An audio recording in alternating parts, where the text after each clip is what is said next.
just got I back said, let from me. playing tennis. I'm tired. I saw this. I'm like, no, I Oh, gotta that's join this good. conversation. I gotta join this. Yeah, she was talking about those sissy people, those alternative lifestyle people. What is going on? I'm tired What of a is it? It's something in the water. It's something, them chemicals or something. I've never seen so many sissy folks in my life. It's crazy. It is crazy. And my guy was talking. Okay, so we're watching this. It's a TV series called Batwoman, and I'm noticing that a lot of the regular television programming are including a lot of individuals who have an alternative lifestyle. And I guess the thing with me is like, why am I supposed to care about your sexual habits, your sexuality? Why is that prioritized? I don't get it. I really don't. I try to understand, but I don't. It's none We're of my in. business what I you're know, doing. but Programming. it's sad. Yeah. Hi, I'm Cherry You don't even want it. It's like you don't even want each other. You still want the others. Interracial sissy dome. It's like, I don't know. It's need to be quiet. Oh boy.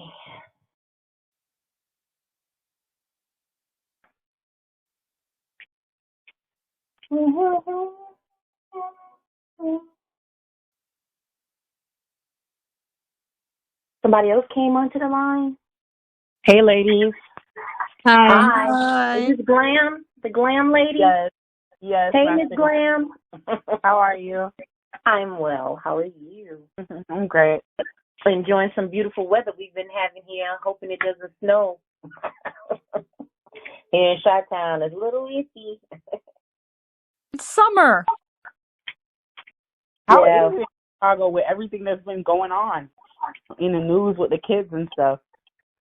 To be quite honest, I don't know. I don't watch the news.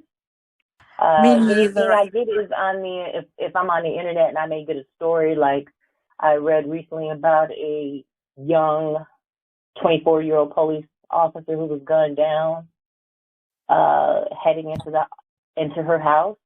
And I'm familiar with that neighborhood because I used to live down the street, and I'm like, oh my gosh. I'm just by three young black men. Is that what it was? Yeah. I read an article that said that what prompted that situation was the girlfriend who wanted some money for a barbecue. So they planned on robbing somebody, and this lady just happened to be, I don't know, something strange about that. I don't know, but we got to put our foot down. Yep. I mean, we can march and protest in the streets when one of the old fays killed one of us, but when it's one of our own, we don't do anything. No. We need to be punishing them. That's what we really need to be doing. We need to what? We need to be punishing them. That's what we need to be doing. Oh, yeah. That's what I'm like, shit. We need some in-house vigilantism. Take care of them.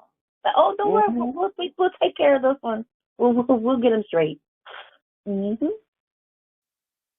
Definitely. Like, there was this one young man who, he was 30 years old, I think it was, 33, somewhere around there, in the early 30s. He was just killed at Walmart last week, over here in Fort Lauderdale, all because some man, I assume that was his girlfriend, he was beating up some girl at Walmart and trying to take her phone or whatever, and I guess the man went over there to try to help, and they started tussling around, and he shot him one time, and his girlfriend, who just had a baby, ran up and was telling him, please, begging him, please, do it for the baby, please. And he didn't care. He shot him again and just till he died. And it's just these type of gremlins, these type of vermin, that's what we call them in Creole. Vermin, parasites.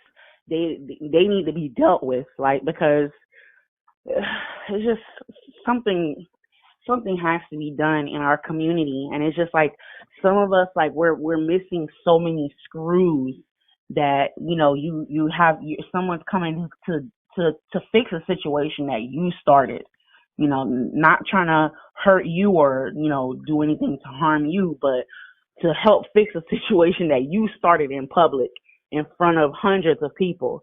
And you just decide that his life isn't worth anything, so you just decide to kill him. These type of people, they're nothing is going to change these type of people. I don't believe that rehabilitation will help them. I believe that they need to be dealt with. That's what I believe. I concur. I mean, there are a lot of variables that lead to that, but I'm really tired. Here's the thing. I've been around a lot of other ethnic groups, Black, whether they're from the Caribbean or whether they're African or whether they're from whatever. And I am envious when I watch how they interact with each other, because they interact with respect, and they have a culture, and they're so proud of their culture, like Jamaicans. Any Jamaican flag, oh my goodness, they're proud to be Jamaican. And I wish that we had that. I don't know. I wish the group of us had racial esteem, at least have a racial ego. Protect and be proud of that. But I don't know.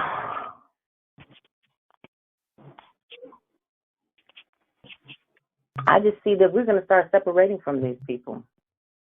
We have to. I can see it. We're going to separate from that. I can see that happening. In order to protect our family and have some sense of sanity, we have to do that.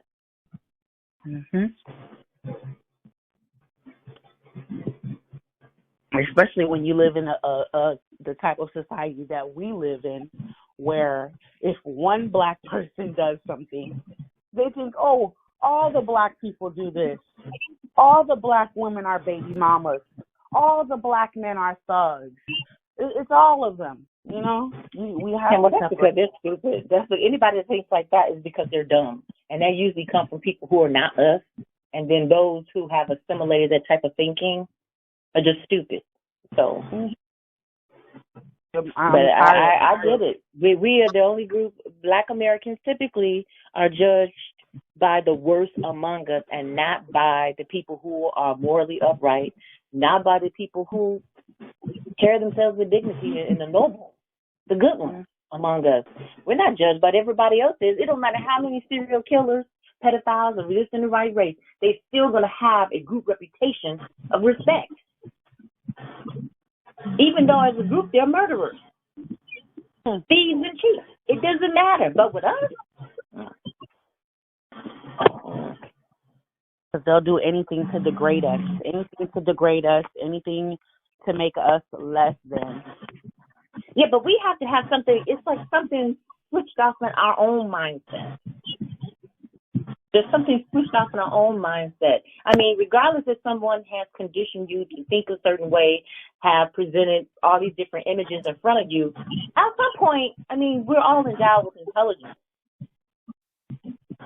Each of us. And where we're at today, I'm sure a decade ago we weren't thinking the way we're thinking now. There has been some growth that we've gone through to change the way we think for the betterment. So I think that the onus is upon the individual to want to change and to want what is best and understand that he or she is deserving of that.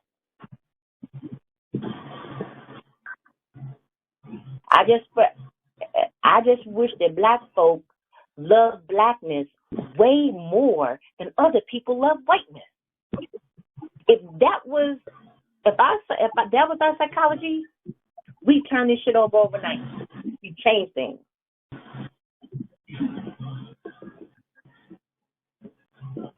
And it's so many different versions of us.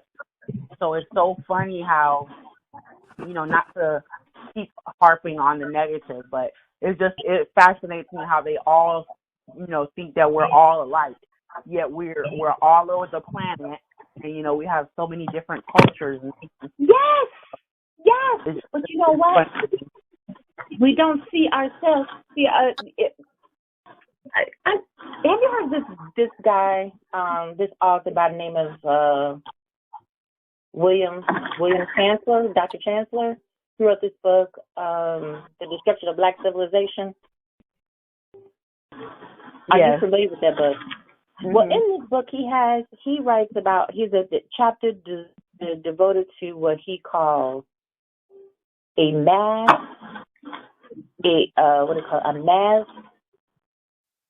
global mass Caucasoid agenda, meaning that it does not matter where Caucasoid groups reside on the planet. It doesn't even matter.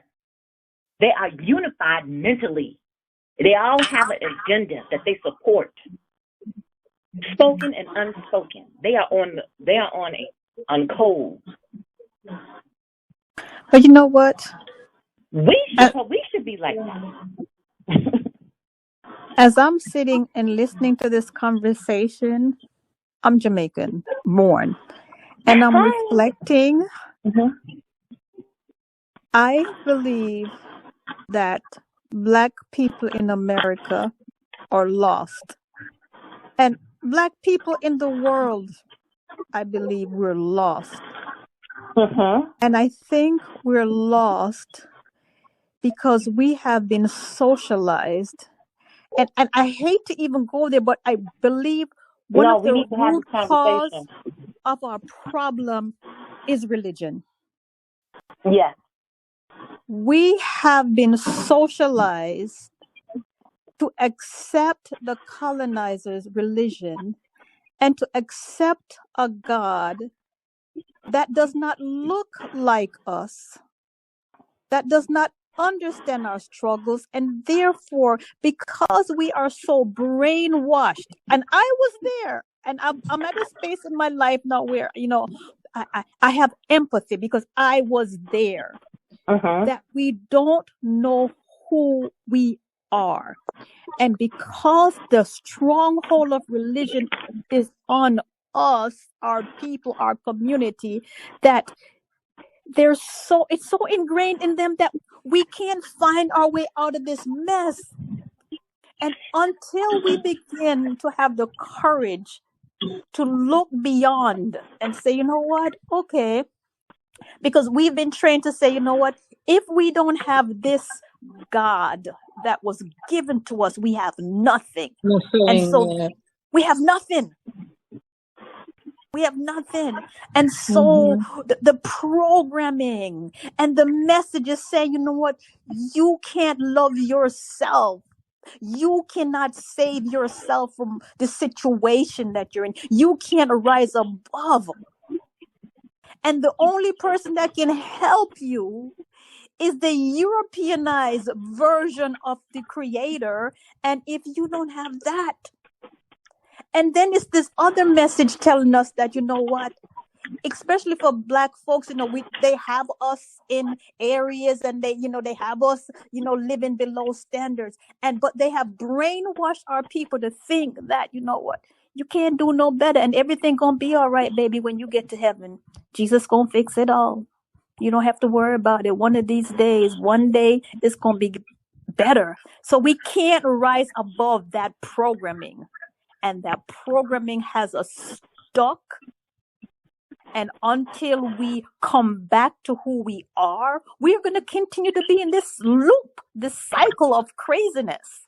Just craziness. What's your name, sister? I mean that I believe that As we I mean, become more aware of who we are, we perhaps have to begin to let go of some of the things that we have been taught by the Yeah. Europeans. Yeah. Let go of some of the teachings that they have taught us and kind of come back to who we are. Who were we? What did we know before they taught us these things and had us believe these things and believe that the European depiction of the creator as they see it is going to come save you. Your slave master can't save you.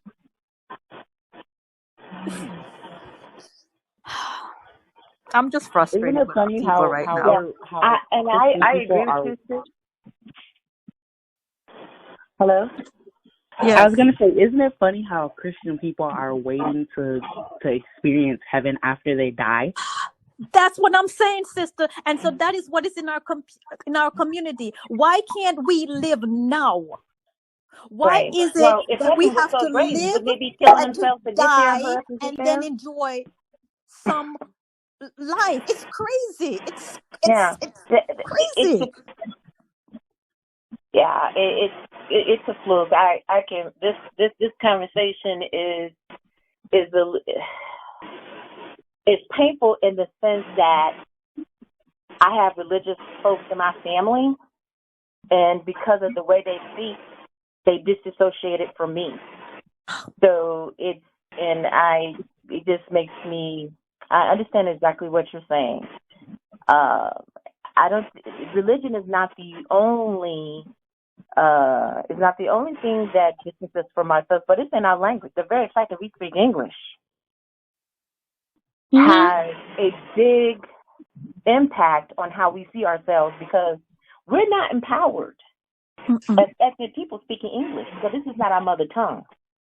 So the language and all the words in it that are used to demean us, I mean, we feel some kind of way about it that, you know, all these words that have been used to demean us and dehumanize us, we've internalized. And so we can't see ourselves as anything better or greater. At least that's what's being perpetuated.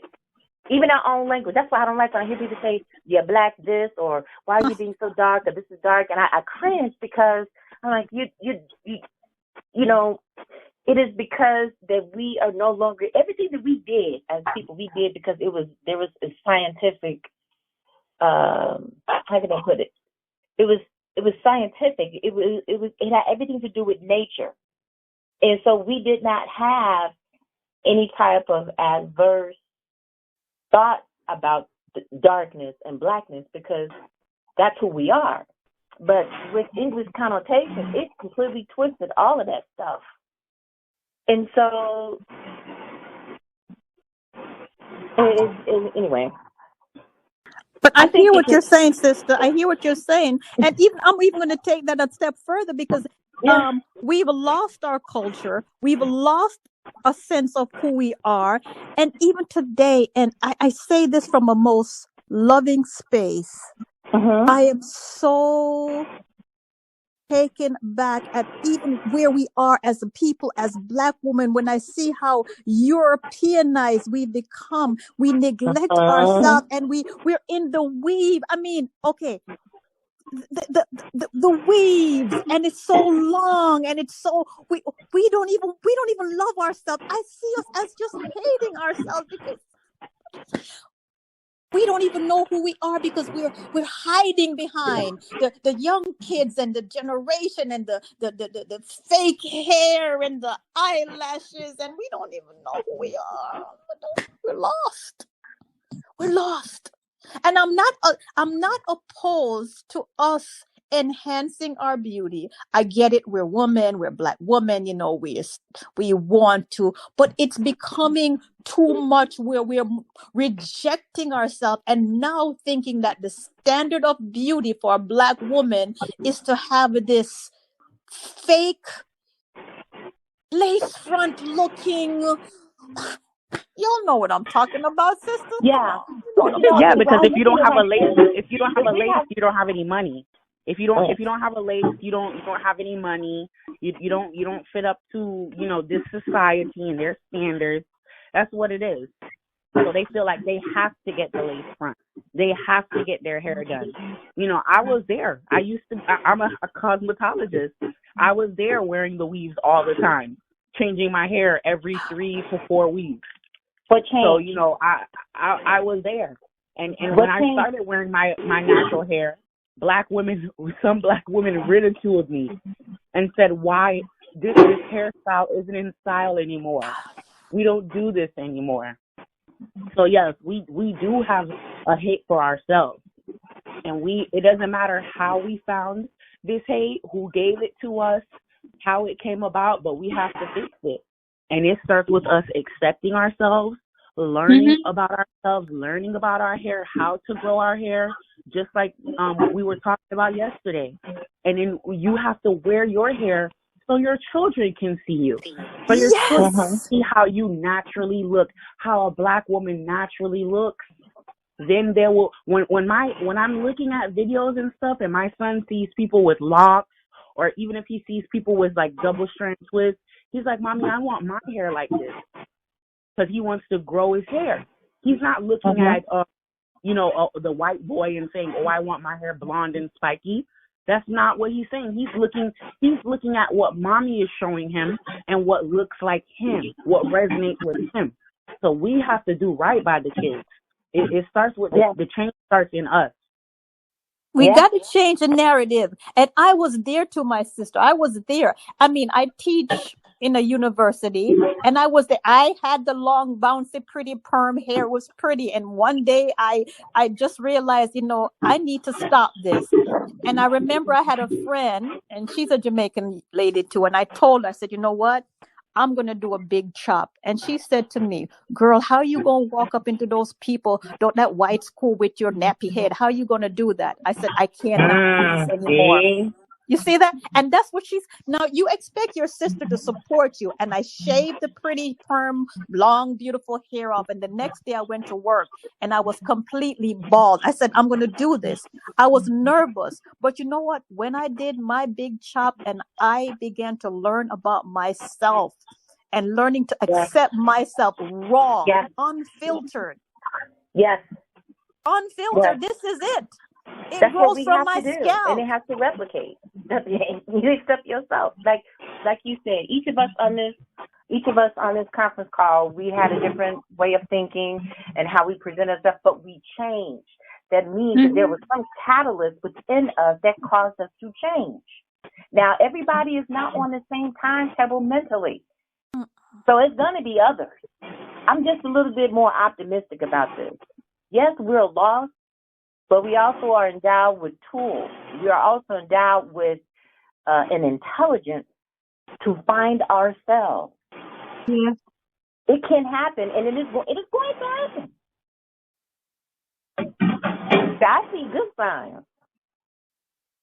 I think more and more of us are waking up, and I think as we wake up and we come back home and we come back to the knowing of who we are within us, and we ourselves are powerful goddesses.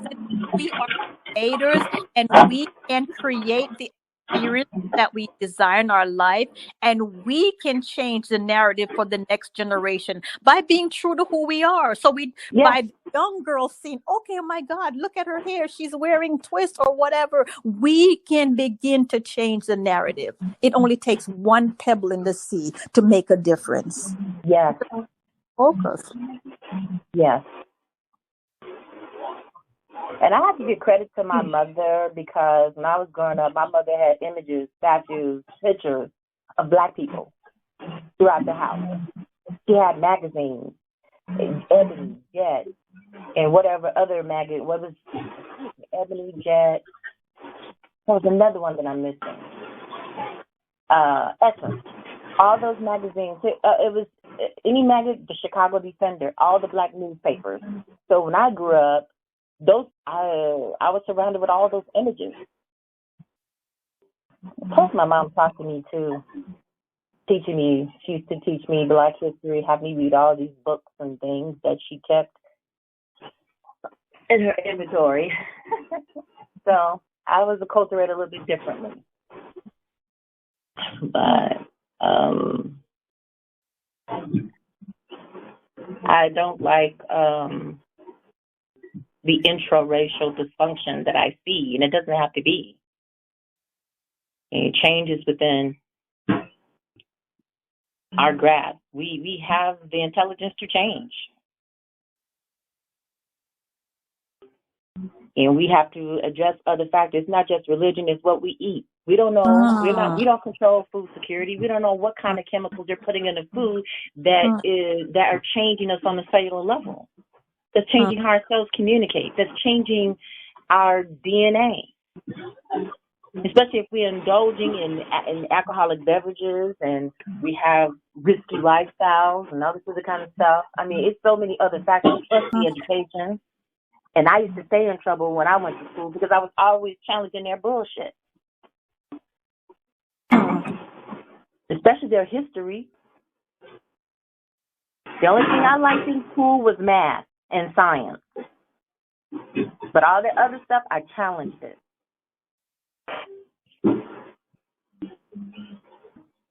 We have to assert ourselves and put ourselves first. Just like those Jews.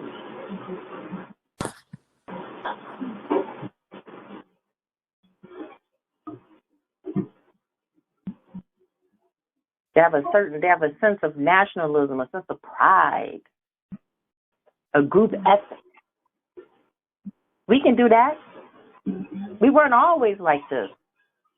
This is conditioning. This is programming, and we can change it.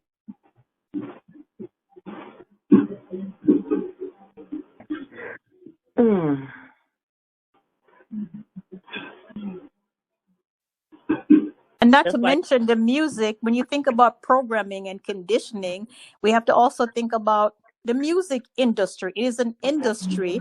And I think about, who's in charge of the industry? What are the music that they're feeding our young children? And what does the music prompt them to become? Is the music empowering them to be the best version of themselves? Or is the music that is being fed through the music industry telling our children that it's okay to be thugs, it's okay to be, you know how. Yeah, you're right. It is true that we need music that celebrates our culture.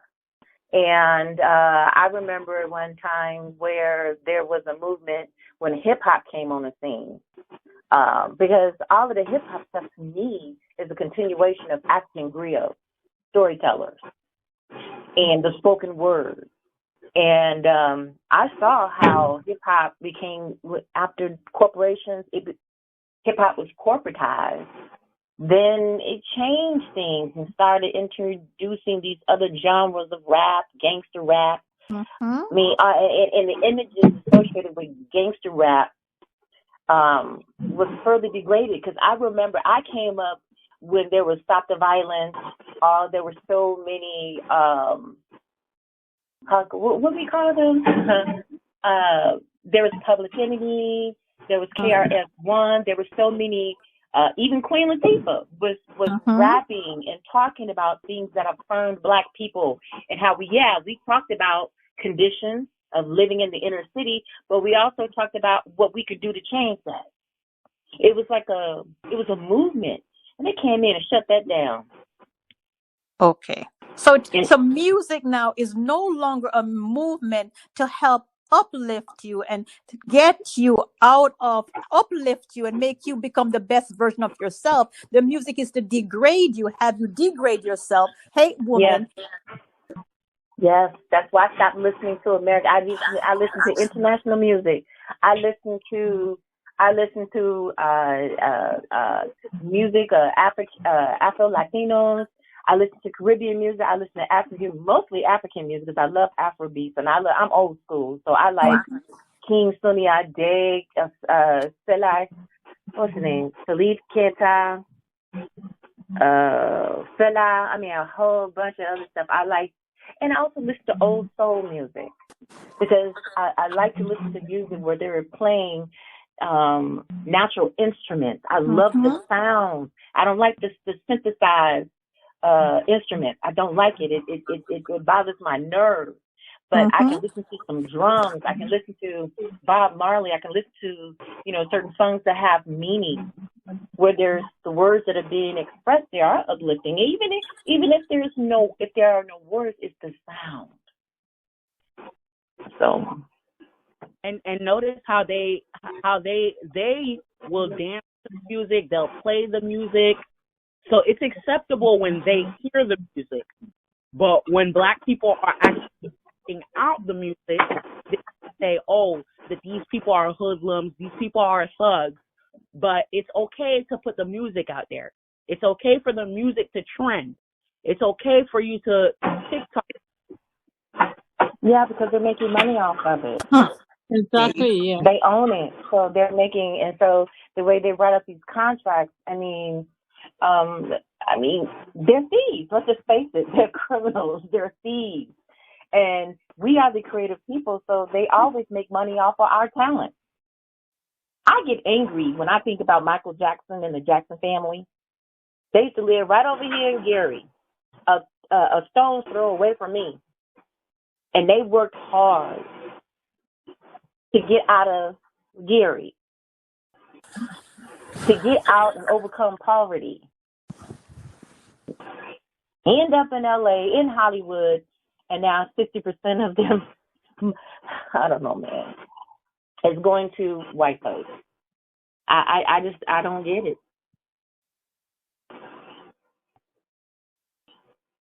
The Jackson family achieved what they call perpetual wealth. Really, their generations, next 7 generations shouldn't even have to work, because if they were earning all the royalties from their intellectual property, their music and stuff.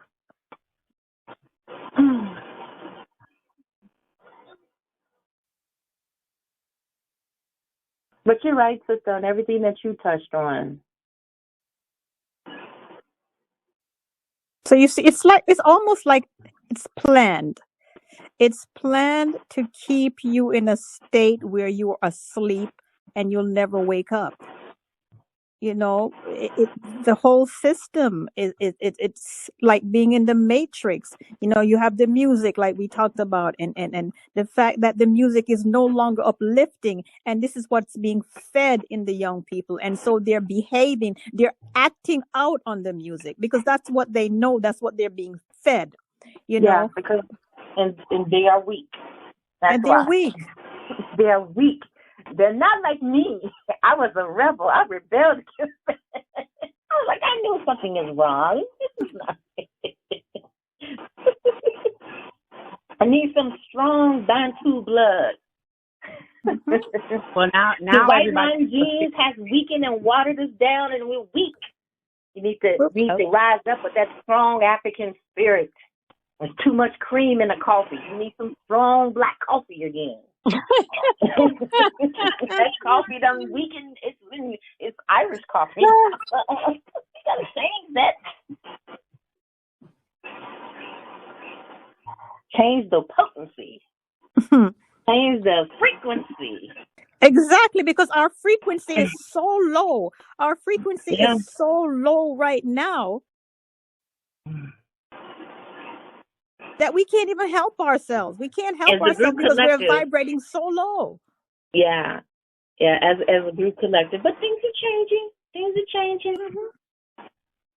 I look at it like this: all it takes is a few of us. It doesn't have to be a whole multitude.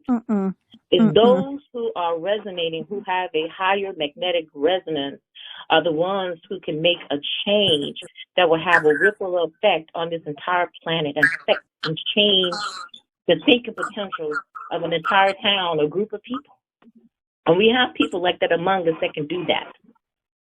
I totally agree. And I don't know which one of the sisters that said, I don't listen to the news. And so when I think about it, for me personally, I too, in order to clear myself and to make sure that I am not caught up in all that programming, I don't listen to the news. Yeah, because that's their magic. But we have to understand that, well, let me see. In my observation, when they talk about power, when they talk about magic, always from something physical. Their power is in violence. Their power is in being criminal.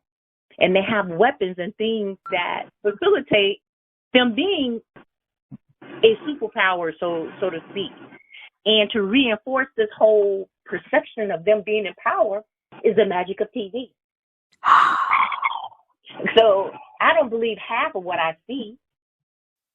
There was a movie back in 1997 called Wag the Dog. And it was a movie based upon some Hollywood spin doctors got together and created, they actually filmed this. They started a war in Albania to create a distraction from a potential presidential sex scandal. And it's interesting how, was it life imitates art or art imitates life? Because that's exactly what they do. The same way they went into the Hollywood studio and filmed to make us think that they actually traveled to the moon and landed on the moon, is I suspect they do in a lot of situations. Create these imaginary conflicts. Oh, we don't like China, China don't like us. Oh, there's conflict between the Arabs and the Jews. I mean, it's to me, it's just a bunch of Hollywood magic. Theater. Everything is staged. And that's how I look at it. These are actors.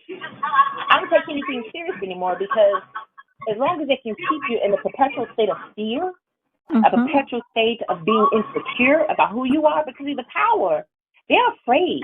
To be quite honest, they're really afraid of black spiritual power. And as long as they continue to attack our five senses of sight, sound, smell, taste, and touch, they're going to completely bombard and attack our physical senses to keep us off balance. Because their real fear is that as individuals, we become self-actualized and activate our individual spiritual potential and then converge it as a group. That's what we need. Because everything That's they exactly do what is we need. physical. It's like we can't see. They have to. The only reason we're under or seem to be under the spell is through deception, through illusion. That's their power. Their power is rooted in deception. And we have to break the spell. Because one-on-one and individual, you can show your strength. When you look them in their blue eye and tell them to get the hell or go to hell, and you can still like, okay, because you're resonating this energy that they just can't handle.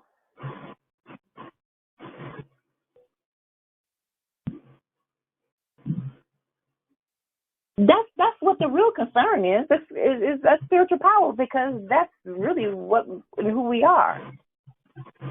What we need is the secret that Haiti had when they fought the French, and they send them packing.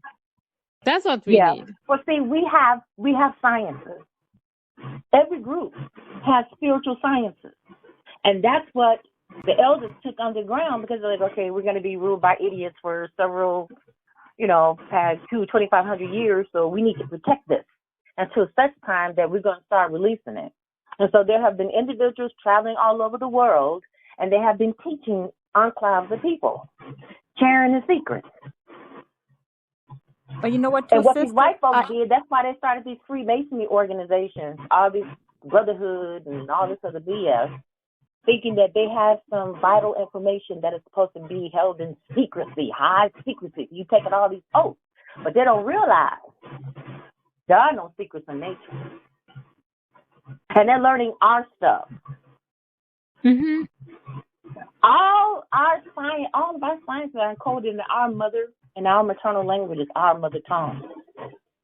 As soon as we separate ourselves from number sciences, that's when we run astray.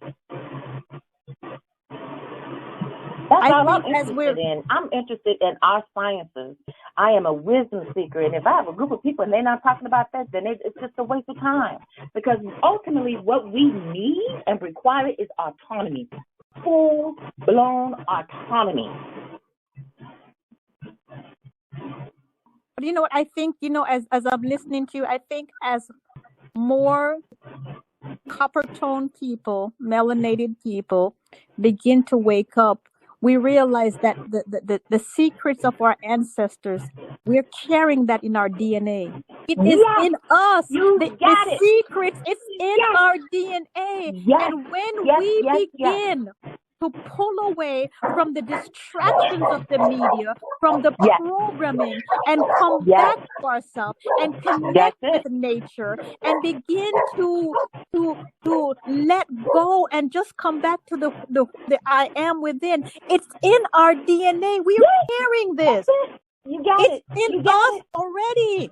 Yes, and when we congregate or when we have discussions like this, and we put in our heads together, and we're reasoning out loud, and we're seeing that a lot of observations that we have around the world are essentially the same. So we're tapping into the same mental frequencies. You're right. It is in our DNA. It's in the secret is That's why in I look at people. our I look at them crazy DNA. when they want to, breed out and embrace this whole interracial amalgamation stuff. I'm like, you crazy? No, no. This is not love. This is, there are certain groups, certain nations that don't marry or date outside their group, because there are certain gifts that they have that have to be passed down. When you have generations of traditional healers, generations of certain types of musicians, generations of certain types of intellectuals, it's business. Mm-hmm. Cells, I am a DNA, healer blood because is it's business. in my DNA. Yes. So therefore, I don't need to justify, explain, prove I am that I am, because it is in my DNA, and I am carrying the ancestral lineage. I am carrying the secrets of my ancestors in my DNA. Yes, you are. I am that I am. Ashe. That's Ashe, right. my sister. I be who I be, and I don't have to justify who I be to anyone, because I be who I be. It is in my DNA. That's it. That is it. And the elder told me that everything boils down to cells and frequencies. That is it. Mm-hmm. Everything that's really important boils down to cells and frequencies.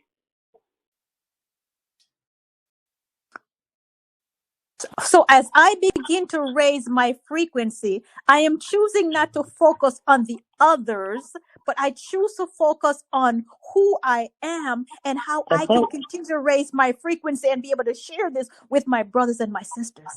Yes. Yes. You got it. You got it. And that's part of the healing. That's part of the healing. Now I can begin to heal myself from the inside out, both on a physical level and on a spiritual level. So how do I heal myself on a mental and a physical and a spiritual level? I begin to heal my relationship with myself. Mm-hmm. I begin to take this deep dive and look at the things that have happened to me in my life. I begin to release and let go. Mm-hmm. I begin to understand the concepts of forgiveness and why I need to forgive those that have done me wrongs, because I deserve to be free. Mm-hmm. I look at my experiences in life and I said, okay, some bad stuff happened to me. A whole lot of bad stuff happened to me, but I look at the lessons that I can learn for it and I begin to move forward. So I got to it's like cutting and shearing and letting go of the baggage and healing myself and releasing and letting go. Yes. Now I'm free. Now I'm healed. Now I'm healing. And so I am now no longer vibrating on this lower frequency. I have raised my frequency. I am vibrating on a higher frequency. So therefore, I am going to attract people who are also vibrating on the same frequency as myself. Yes. Healed people are going to attract people who are healed. Broken people are going to attract people who are broken. I've Water. raised my vibration. I'm Yeah. working on my healing. And therefore, I am attracting other people who are on the same frequency as myself. Yes. Yes. That's what it is. That's what it is. Mm-hmm. So we begin to shed. So those low vibrational relationship, whether it's family, whether it's job, whether it's men, guess what? We're shedding. I'm no longer on that frequency. So I'm not even going to attract those energies anymore into my space. Yeah.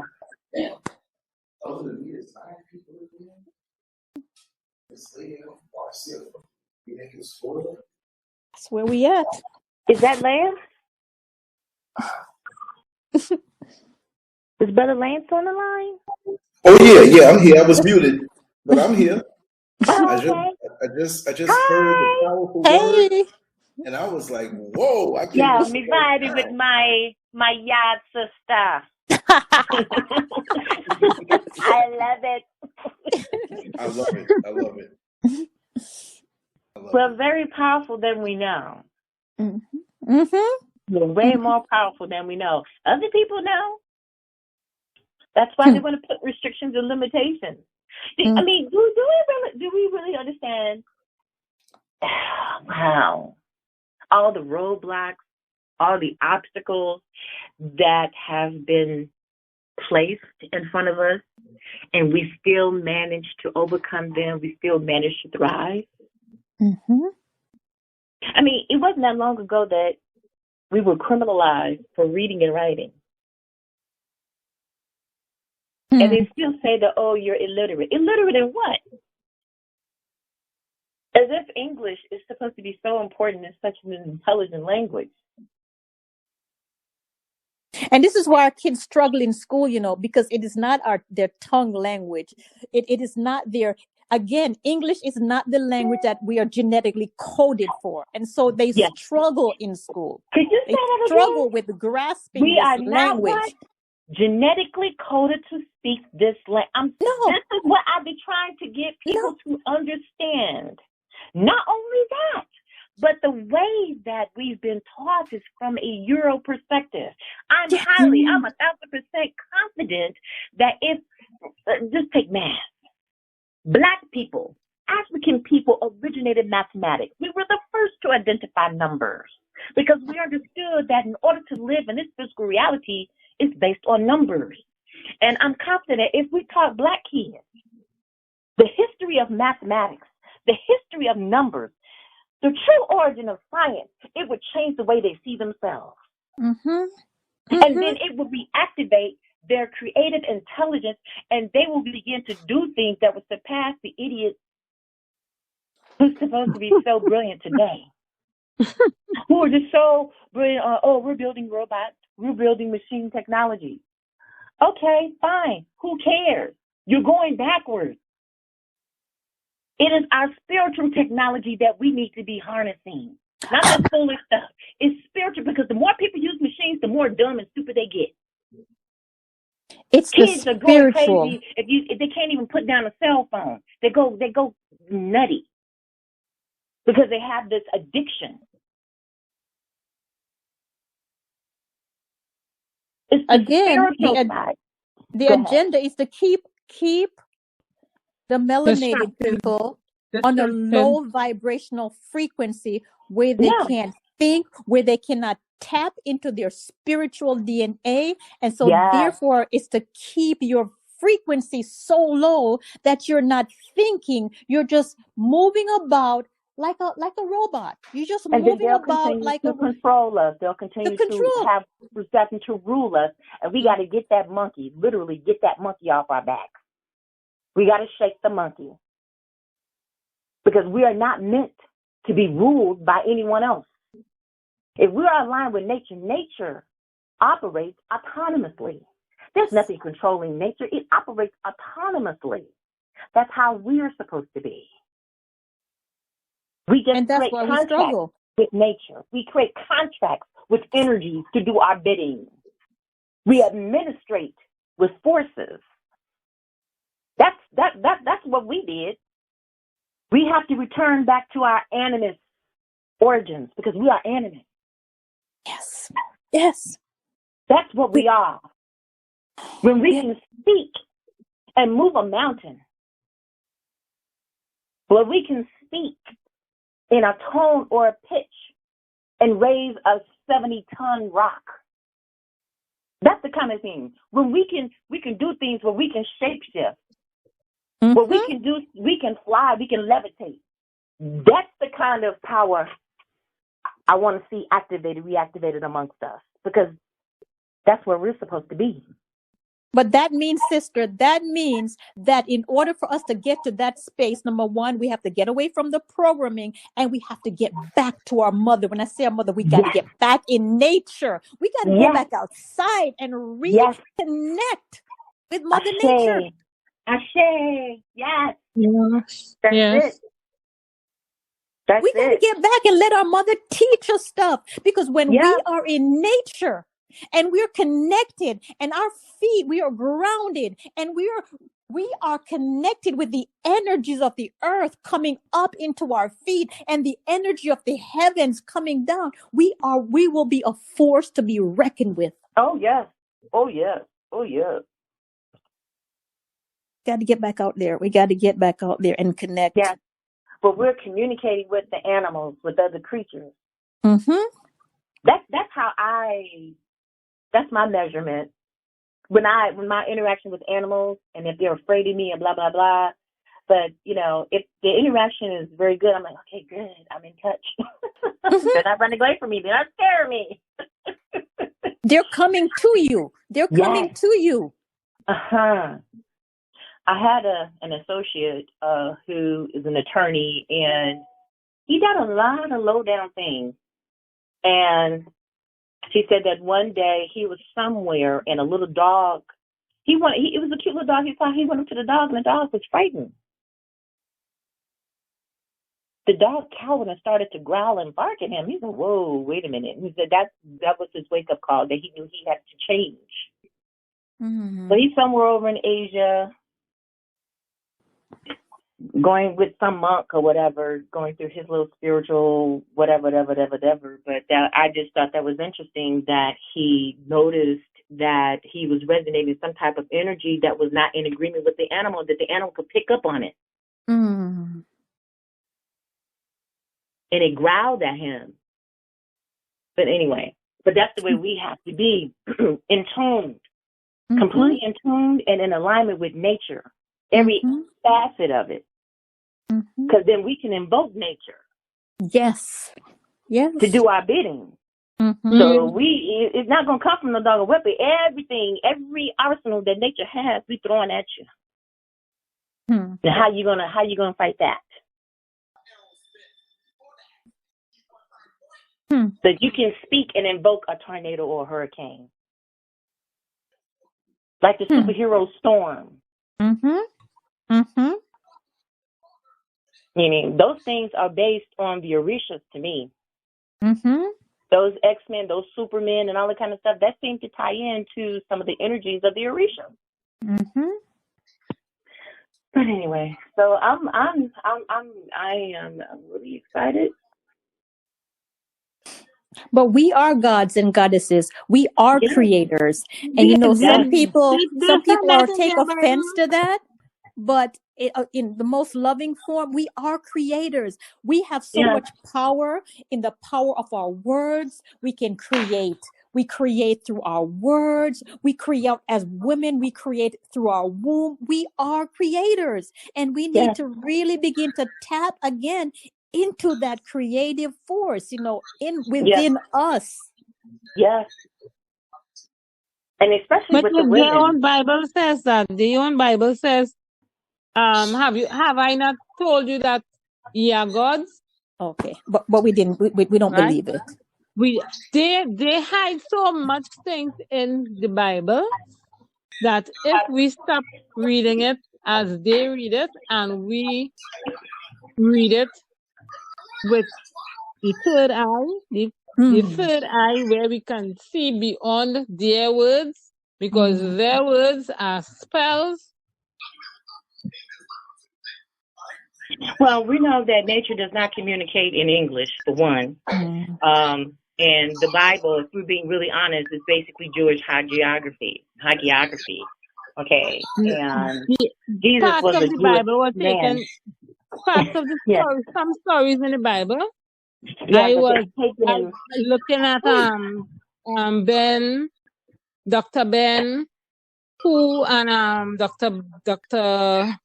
Browder, who took people back to Kemet to see the hieroglyphics and on the walls and stuff. Yes. And some of the stories in the Bible were stolen from the hieroglyphics. Yeah, right? stolen from Kemet. And when they said, when parts of the Bible is stories taken from Kemet, and they are telling us, but we don't know that they are telling us because we don't know better. There's a couple places in the Bible, it references us to, apart from, it says also, there are many gods and there are many lords. Well, they don't read their Bible, so they really wouldn't know. How many is many? Every one of our melanated people, every one of us, we are connected by one thing, our spirit. We're connected by what? I'm sorry, I didn't hear that. There's something, a TV or something playing in the background. Not my background. We are spirits. We are spirits. We are all spirits. Oh, yeah. We're connected. Yes. Right? Yes. We are all connected. So if we come together, there's nothing we can't do. That is true. That is true.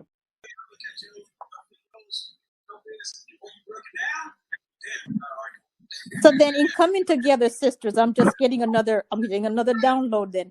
In coming together, just like we're coming together here, and we're all someplace else. We're all at a different space. Somebody's in Chicago, somebody's in Florida, somebody is wherever we are. We're coming together, and yet we are sending out the frequency amongst us, so that you see how we are connected. Yes. We're not in the same physical space. We're in different places, but yet the energy and the frequency is going about amongst us. See that coming together? And so together, as we have this conversation and we're raising our frequencies together as gods and goddesses, as creators, we are elevating ourselves. We're activating the God in our DNA. We're activating the secrets that was passed down to us by our ancestors. We're activating that. And we need to, and we ladies need to help our daughters to understand that the same things that you were just talking about, the weaves that cover their hair, that your hair is an extension of your nervous system, and its antennas is your hair is an antenna that picks up on things. So how can you hear? How can you connect with the divine? How can you connect with the energy when you have everything covered down if you're covered up? Under a wig. It's under the wig. It's under the wig.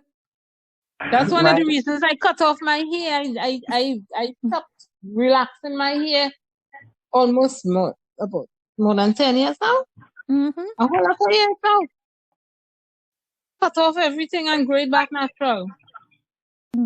Well, the coil. Stop wearing makeup years and years and years ago.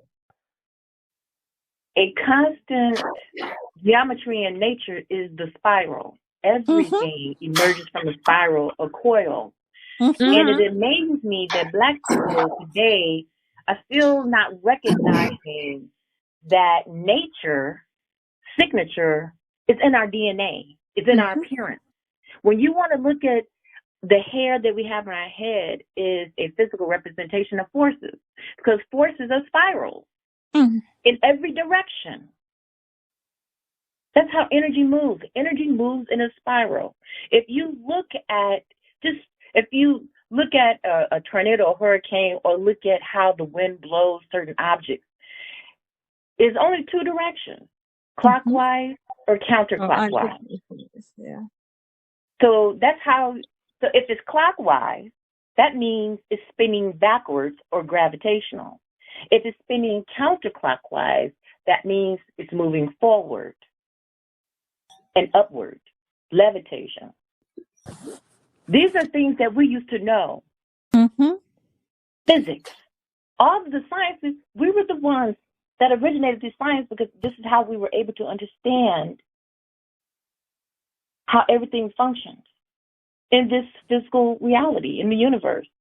We understood nature. We were in tune with it, and we just, but like you said, the more we, this is all these secrets and stuff is already in us, because just like you get downloads, I get downloads too. So that means we have an army of ancestors Yes. downloading stuff to us from the other side. So let me let you know something. And they're happy. And I love it. Because so for me, because I've had some very interesting conversations with individuals, and I noticed the one thing I kept attracting were Igbo people. Even the men, I was attracted to them. And I was like, what is going on? And I find out that I have Igbo ancestry. So I was drawn to the sciences of the Igbo people called Odinala. I started reading some different things. I started learning the Igbo language. I just started learning different things because it's in me. It's in me. Just like some Jamaicans can understand Twi, but may not speak it, but you hear it and you understand it. Well, that's what was happening to me. And so my inner self has always told me that I had to go and learn the ways of the ancestors. I had to learn their ways and, just get back in tune with that. And it took me beyond this because, being monolingual is very limiting. You don't get a chance to experience all the other realities that exist. I've read some phenomenal books by Credo Mutwa and the late Malidoma Somé. These were shamans. And I love talking to shamans because they're at a level where I'm striving to be. It's like I can, converse with them on certain subject matters, certain concepts that I know but can't explain how I know. But when I can talk to a shaman, he gets it.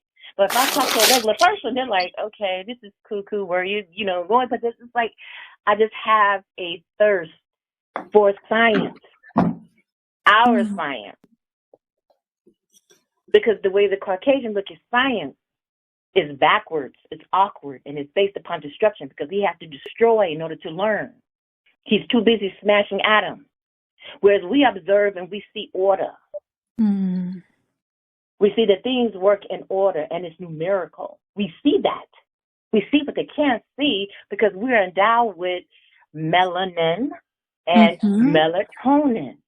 And there's so much discussion on melanin that you forget that the spiritual power is because of melatonin, which is secreted by the pineal. Okay, the pineal oscillates because it sends and receives wave frequencies, energy wave frequencies. So if the pineal is not active, then the individual is going to express corrupt thinking, behavior, and actions because it's off. There's a spiritual imbalance. And it's not hocus pocus. This is just understanding, nature's science, which actually controls everything. We're actually, we're the ones that, oh my gosh. Our thoughts, the way we think and what we and what emanates from us, that's where the conflict is coming. The whole spiritual warfare is someone using their thinking to overpower your thinking, the way you think. That's where the spiritual warfare is coming in. So you have with people who have a criminal culture, and the only way for them to exist and to survive is to be a parasite. They need a host that they can latch on to. And that host provides them everything that they need, or else they'll die. Well, that's Black people. Black people are the autochthons on the planet. We are the original people. We are by nature creative. Everything that the world enjoys today came from the creative intelligence of Black people. And not everyone else has the kind of talent that we have. Everyone has a level of spirituality. They have their own little spiritual sciences, but it is not at the concentration levels. It is not in depth the way the way we have it, because we are the original. And the world is in a topsy-turvy position, and they're looking for guidance, and that guidance is coming from us. They're lashing out like children with a tantrum because they know there's something wrong with us. We know we're evil. We don't know why we're this way. We can't help it. We need some guidance. They know who they are. We don't know who we are. We're walking around like zombies. On purpose. I mean, we kind of know, but, you know, it's a little bit... We're walking around like zombies. Yeah, you're walking around like zombies. Yeah, because our pineal glands are clogged. Our pineal glands are clogged. That's why. That's what we have to do. Because of the chemicals in the food and the water and drink and stuff. Yeah. So that's what I started doing. I started counting. That's a meditation I do. I count in numbers. I stopped counting in English. I count in Igbo. I count in Yoruba. I count in Shona. I count in a mother tongue, tree, because I want to send out whatever I count using formulas. I'll say the formula for pure energy, you know, is what I was taught through a Dogon elder initiate. You know, I count. I think about what my purpose is, what I want to accomplish, and then I count. We do a full moon meditation. I use numbers because numbers is where our intelligence comes from. Numbers are waves. Numbers are frequencies. That's what I tap into. And that's what sound. Our sciences are rooted in sound. And sound is an overlay of numbers. Every sound has a frequency. It's tied to a numerical frequency. Just like colors are tied to a numerical frequency. There are people who their whole attitude changes when they see certain colors. When they surround themselves with certain colors, it changes their thinking. It may uplift them. Colors have an effect on our senses. But it's all going back to numbers. You know, when you think, when I listen to you again, you talk about numbers, you talk about frequency and sound. You know, I even find myself, even as an educated woman, according to the standards that's been set by society. Number one, struggle with the English language. Number two, I'm at a point in my life now where I'm very much into the etymology of words. So the words that I'm saying, I'm always like looking, well, where did this word come from? What is the root of this?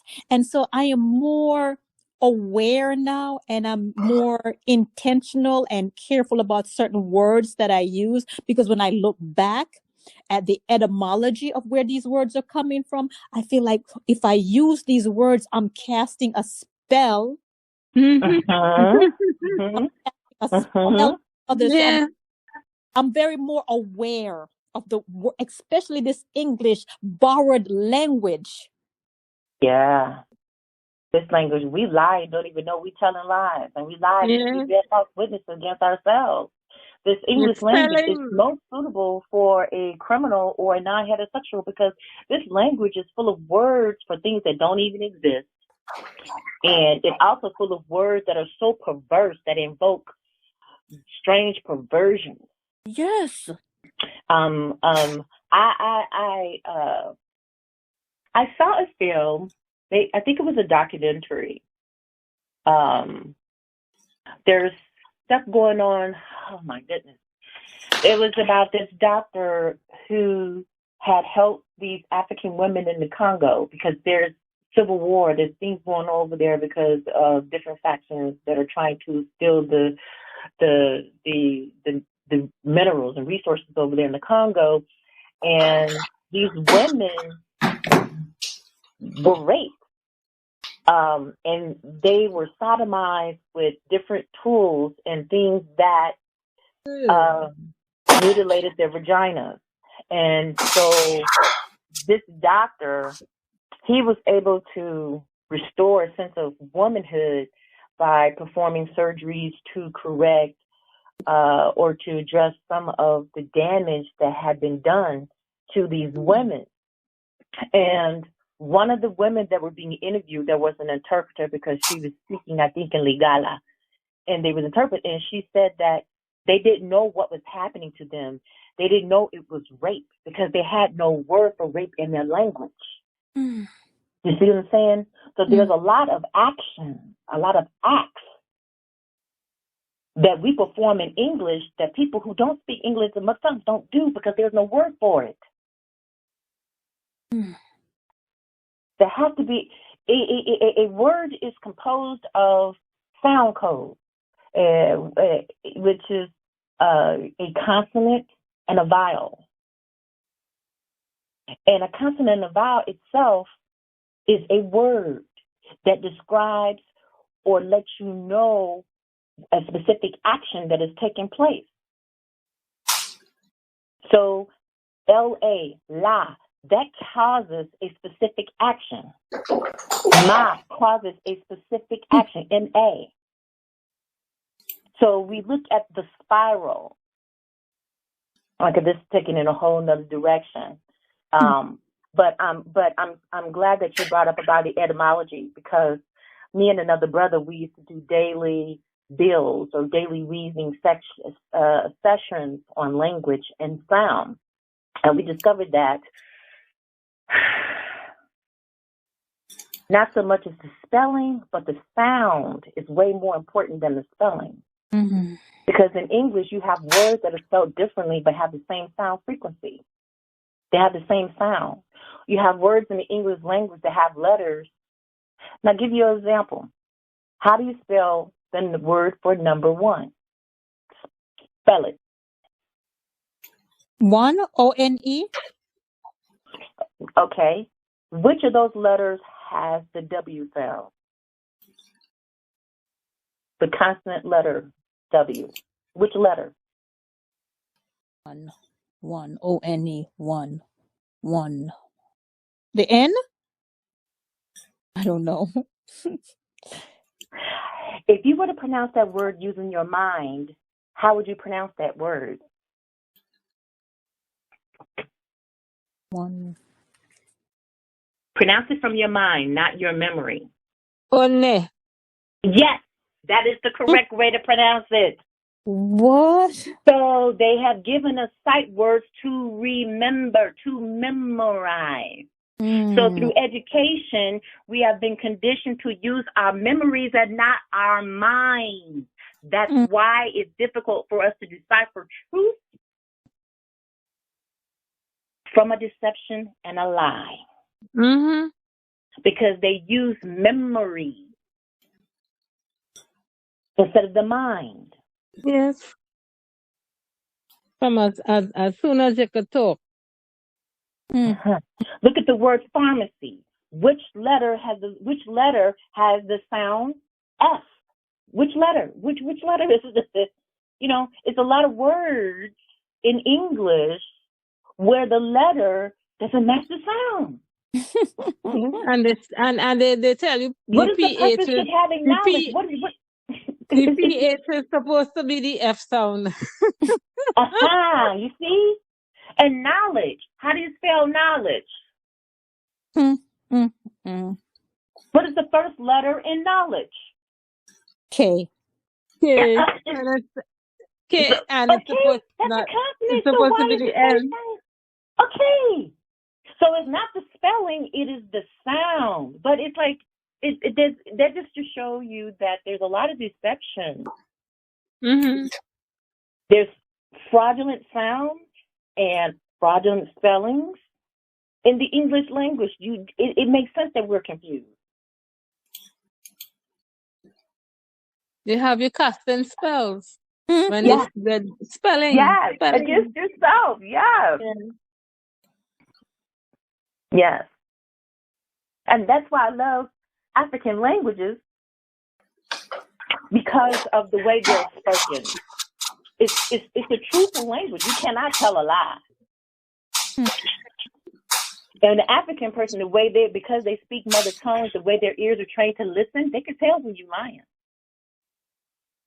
Because they are mostly sound compliant. And if you notice in American schools, the valedictorians in schools are those who do not speak English as a first language. That should tell you something.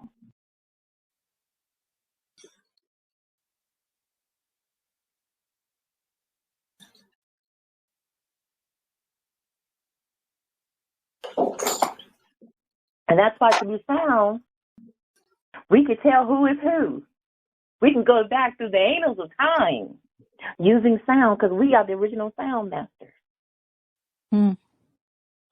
We could tell origins. That's why I challenge these white narratives about things. I'm like, okay, so what was the language? What was spoken? You go into these different codes. We can break the code. Sound is magnetic.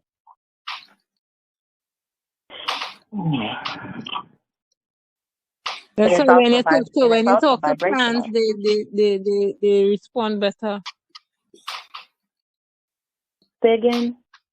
That's why when you talk to plants, they respond. Yeah, they respond. They grow better when you talk to them.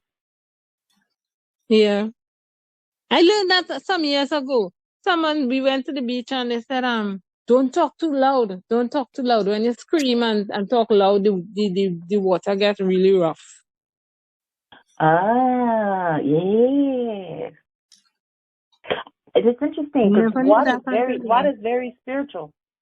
Yeah. Water is very spiritual. I go to lakefront and I talk to my grandmother. I have to be near water to have these conversations, because you can send a message across the water. It travels.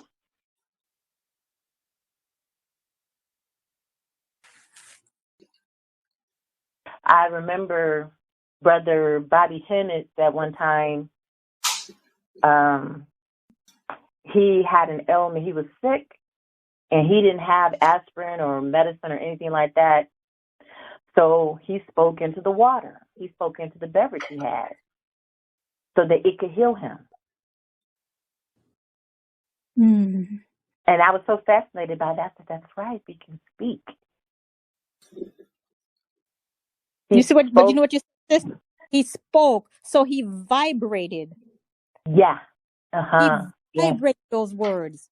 And vibration. He spoke. He spoke, and then his mental energy. So when you're thinking, you're also sending out waves. Magnetic waves.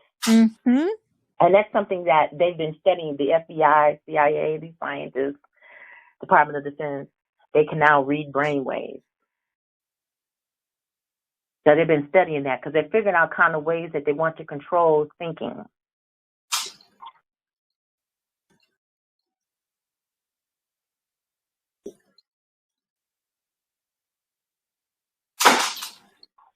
So what better way can they do it than to inject you with something?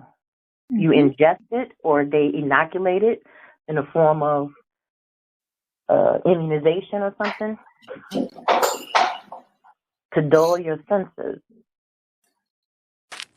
Anyway. It's a lot. But remember, it's really a lot. It's really a lot. You ladies are in, but remember back then in the day when, you were kids, if you're a child back in the 80s, 70s, whatever, and you did something wrong, right? We talk about communication, and we talk about perhaps even mental communication through the mind. And you did something wrong, and your mother was in the room, and you in the same room with your mother, and your mother would look, and you knew exactly what she was telling you without opening her mouth.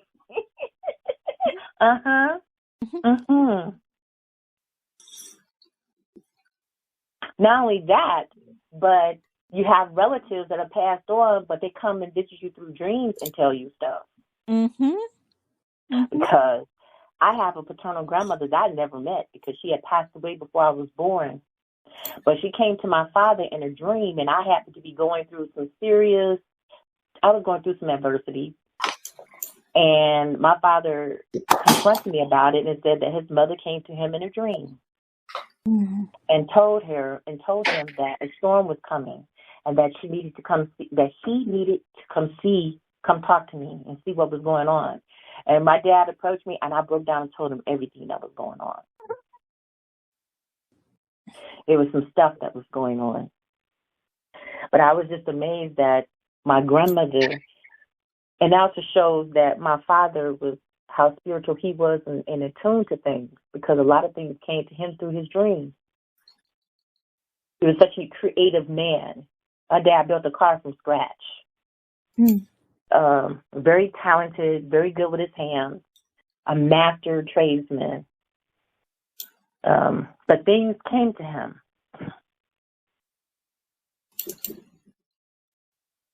And he dealt. There was, I was going to count, there was something, how can I put this? There was a relative, not blood relative, but through marriage. My father's wife's niece was married to this young man, and it came to my dad in a dream that there was some trouble in their marriage. And he went to their home, went to their couch, and pulled and turned it over, turned the cushions, and found an envelope that contained a substance like some dirt or something. Someone had put like a root on them to break up their marriage. And it came to my father in a dream, and he went there, and he knew who had done it. It's things like that that made me completely amazed with my dad, because of that, the gift of perception, or his sense, that sensory perception that he had, that gift that many of us have, but it's kind of dormant, and some more than others. It's things like that is completely fascinating.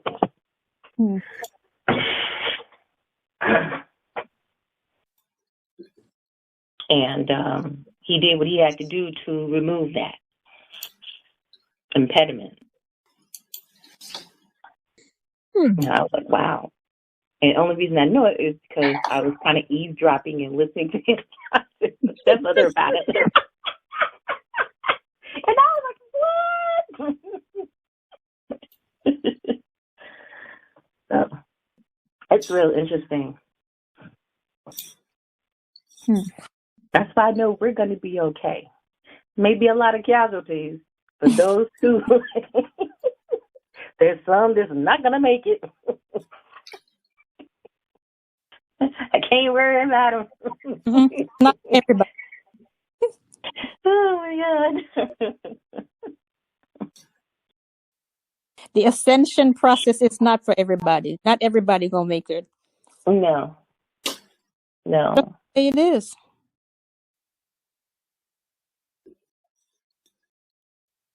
But I know that we have to do something if we're going to have a future for our kids, our children. Yes. We have to think about our posterity. We have to make decisions today that affect the next 7 generations. And then, in my mind, it is not fair for our next generations to inherit our problems. It's not fair.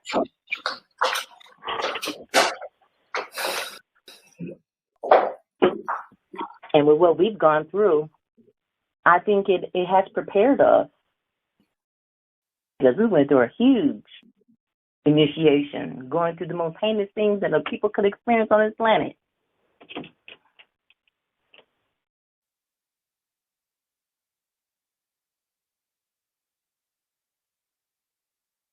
So that our ancestors could return through us, that we become the warriors.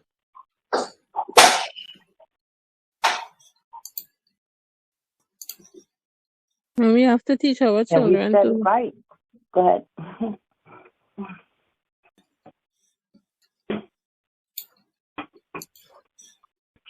So what are you saying, sis? We have to teach our children.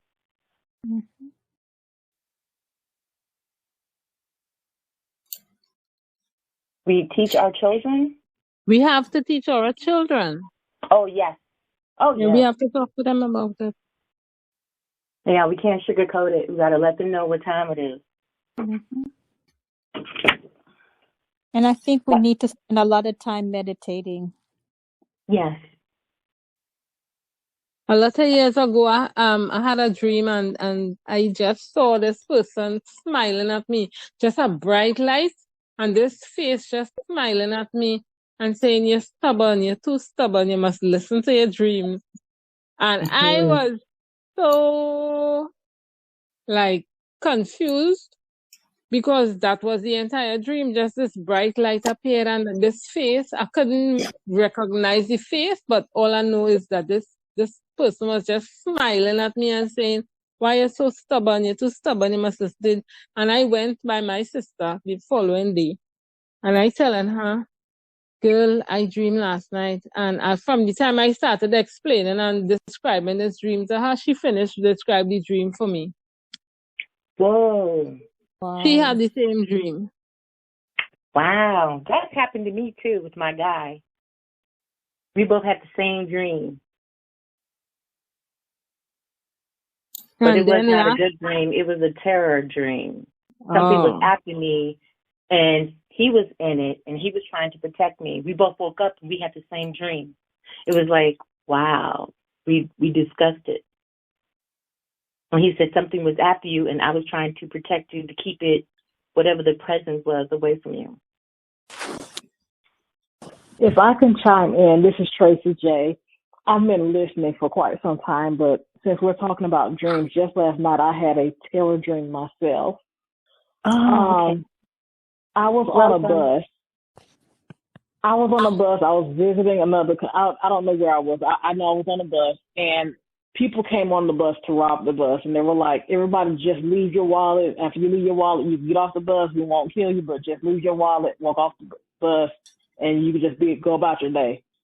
In the dream, I'm like, I ain't giving you nothing. So I was sitting in the very back of the bus. I was in the very back of the bus. Everybody's like pulling out their wallets, leaving their wallets. And I look down and my wallet is like in my purse or in my jacket. It's somewhere. And I'm looking at it. I'm like, I'm not leaving my wallet. So when everybody got up and left off the bus, I left off the bus. I didn't leave nothing on the bus. So I got off the bus. And the next thing I remember is I'm on another bus. And I'm watching the robbers. They're going through each seat. They're picking up the wallets. And then when they get to the back, they don't see anything. And they're looking around. By this time, the bus that I'm on has already pulled off. And so in the dream, I'm looking out the back window, and they're like chasing the bus that I'm on. Oh, wow. And then I go up to the front, and I'm screaming at the driver, and I'm like, call the police, we're being followed, call the police. And then everybody on the bus is just like laxy, like just relaxed, like, oh, okay, well, no, call the police now. And I remember screaming in the dream, like, call the police, they're following us, because I wouldn't give them my wallet. and I woke up right then. Oh, wow. I wonder what that means, because I've had dreams of someone breaking and entering and trying to take a valuable property from me. And actually, that did happen. I've had dreams where I've seen things before they actually happen. I've had a lot of deja vu. Me too. Wow. I was like, ooh, a lot of deja vu. Like I've gone to places and it's like, I've been here before. Me too. Even though I've never physically been there, but I've seen this place in my dreams. So I experienced a lot of that. So my thing is, who's trying to take something from me, or something or someone trying to take something from me? Yeah, what's that? Sooner or later, you will know who. Sooner or later. Yeah. I get a lot of, like, this happened before. I could swear this happened before. And only to find out I did dream it. Right. Late last year, I had a dream. And just last week, somebody came and told me the same thing that I dreamt about. And I was like, what?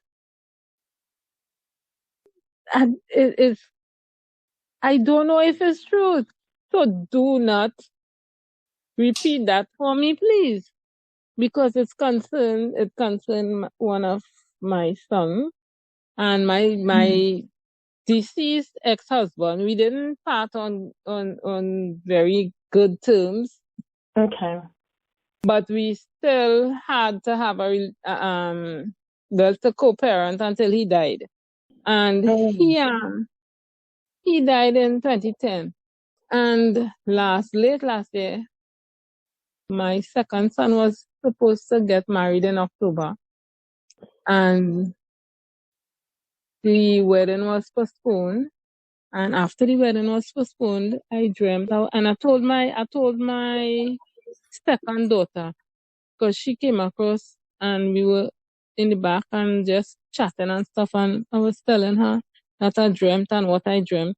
And I told her, I said, I dreamt your father. He come and he telling me how he feeling so ashamed because he's so ashamed of his son, because he want to know why his son taking all this crap, and because he's telling me that she cheated, but he didn't say if it happened once or if it happened more than once or whatever. But he even told me who the person was. So I told my daughter, and I didn't repeat it to anybody else until a few days ago. A friend of mine called, and he usually call and we talk because I into the natural stuff, and he now trying to, because he having some health issues, and he was calling me to find out about CMOS and stuff. So in talking, I don't know what we were talking about, and because his uncle was like a second father to me too. And his uncle died September last year. So he said, uncle, and check here. I said, no, boy, I ain't dreaming nothing at all. I said, the only person I dream is them grandfather. And I don't know why he coming to harass me, and I end up telling him the dream. And I didn't tell him all the information. He said, I hear that. Yeah, I think I hear that over. And he called the person name. And I was like, what? I said, listen to me. I only dream that. I don't know if it's true. Please don't repeat it, because that is not my business. I am not getting involved. Right? What has to happen will happen. Because anytime you go, I go and put my mouth, you will hear, I cause so and so to happen. So I say, what has to happen? Everything will work out how it's supposed to happen. Please do not repeat that. because he heard the same thing exactly the same thing that I dreamt. And it was like, wow. Has anyone ever had the dream? Has anyone ever had the dream where you go somewhere in your car and you park and you go in the store and come out and the car's no longer there? Yes. I've had several.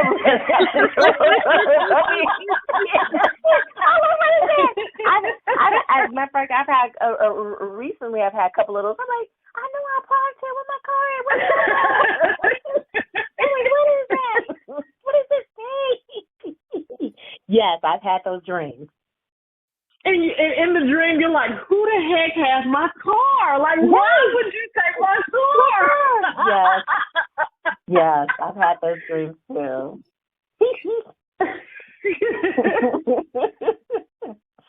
Yeah. And I've had dreams where I have a wad of money in my hand. I'm like, ooh, I can pay all my bills. I can pay all my bills.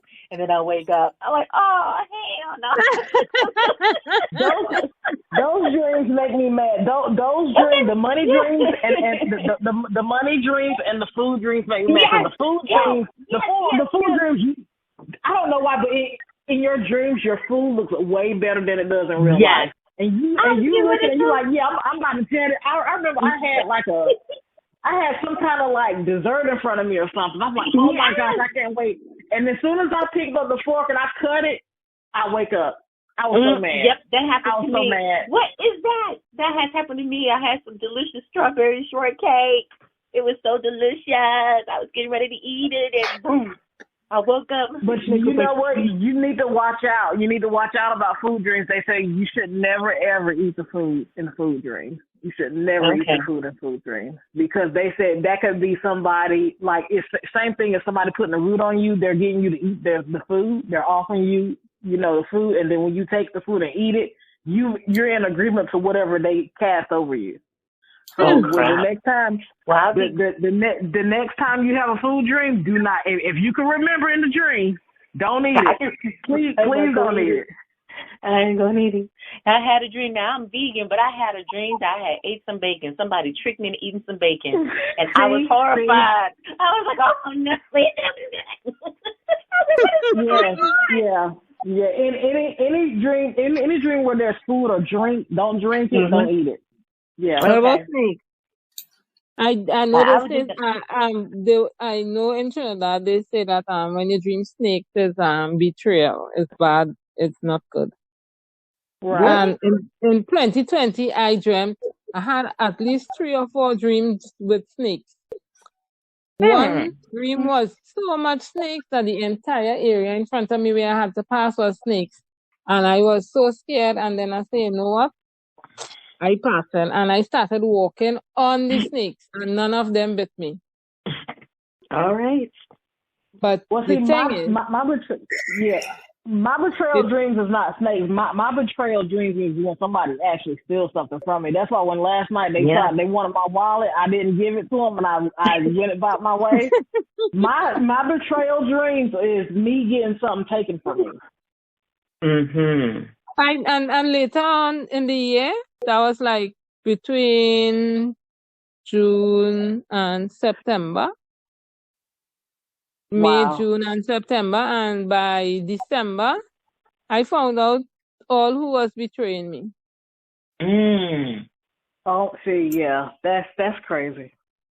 Dreams mean something. People don't ever ignore dreams. Yeah, don't ever. Yeah, I'm gonna start getting a journal so I can record my dreams, because that's where I be having some very lucid, interesting dreams.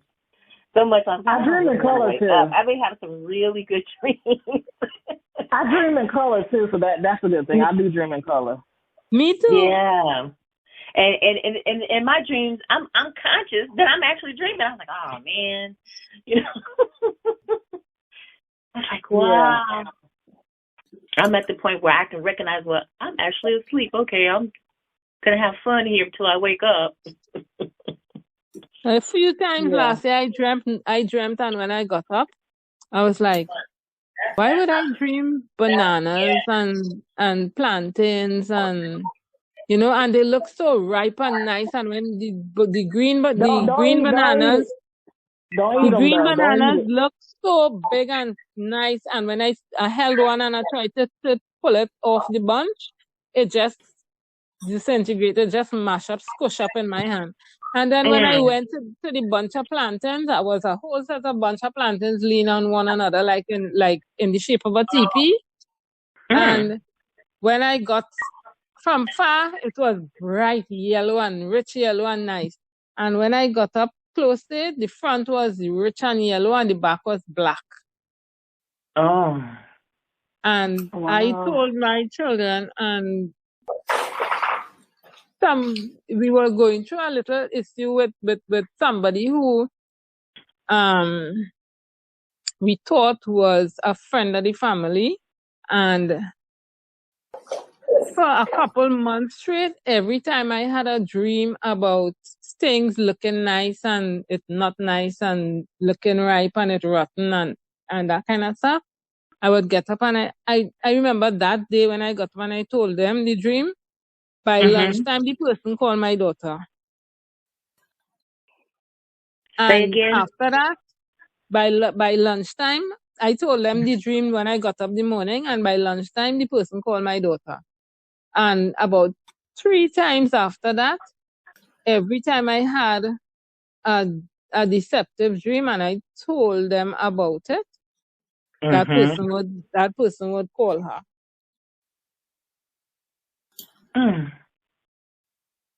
Yeah, your dreams warn you, because your dreams, and you're in a spiritual state. You're in a spiritual realm when you go to sleep. That's why I changed my name to, well, not legally, but when I saw Lance and they went to Ghana the first time and they had this ceremony where they were renamed and stuff, I went and I researched my name in African, and that's why I got the Kersey from. Okay. Oh yeah, well, I remember. Go ahead. Oh no, I was just going to say I remember another dream I had. I was in front of the buffet of all buffets, and the food looked so good. And I stepped up to order food, and this person, I can't tell you what this person looks like, comes and stands directly in front of me and says no. And so I try to step aside, and they stepping with me, dog. They're like, no. I don't know if this person was like a guardian angel or protect. They would not let me order from that buffet, and all I could do was look at it. Oh, wow. Interesting. Sounds like denial. They would not let me get it. I tried to pull the food off myself. They would like put their hand up. I'm like, what is going on with this person? I can't even get anything to eat. You don't even let me do nothing. Who are you? You're a foodie just like me. I am a foodie, and that's probably why I am on the eating plan, because that was definitely before I started my eating plan. So that's probably that was a sign. That was definitely a sign.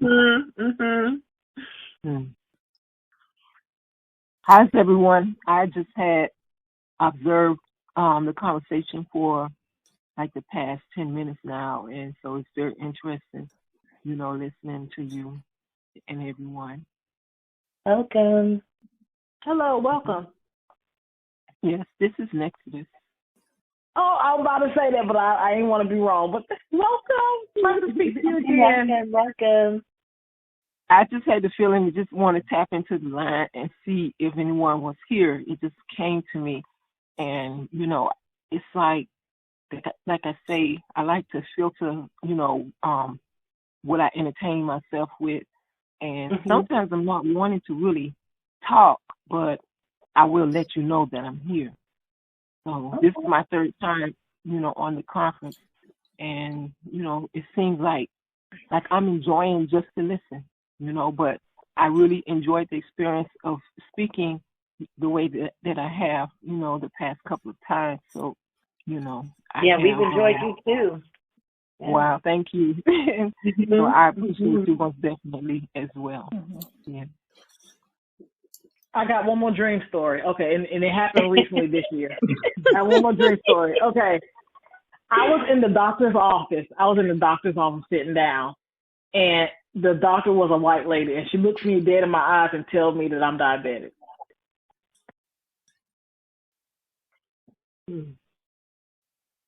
And were you? I'm not diabetic at all. I just had a dream that someone told me I was diabetic, and diabetes run in my family. So,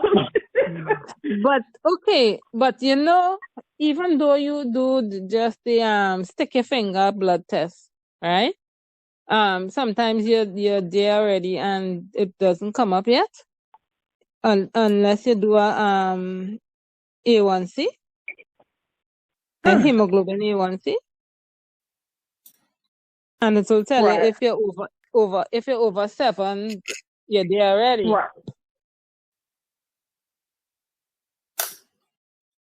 Right. I thought it was if you were over 5, though. Was 5 or 7? I think if it's 5, you're good. Yeah. Also, what I've learned is if I have a dream that's not good, it's not an agreeable dream, I've learned to cancel it. As soon as I wake up, I cancel it so it won't resonate in the back of my mind. You dream something that you don't agree with, I cancel it. As soon as I wake up, I cancel it. So that won't. I did do that because I'm like, I'm not about to be on no medication. No. Right. Sometimes I dream and forget.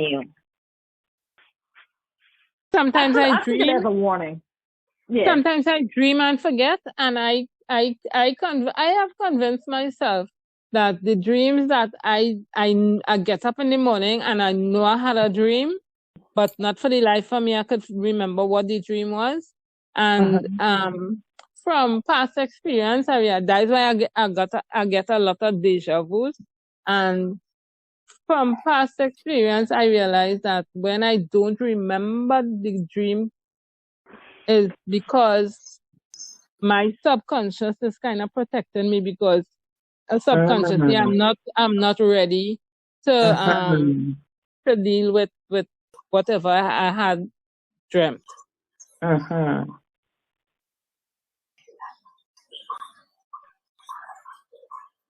But I remember hearing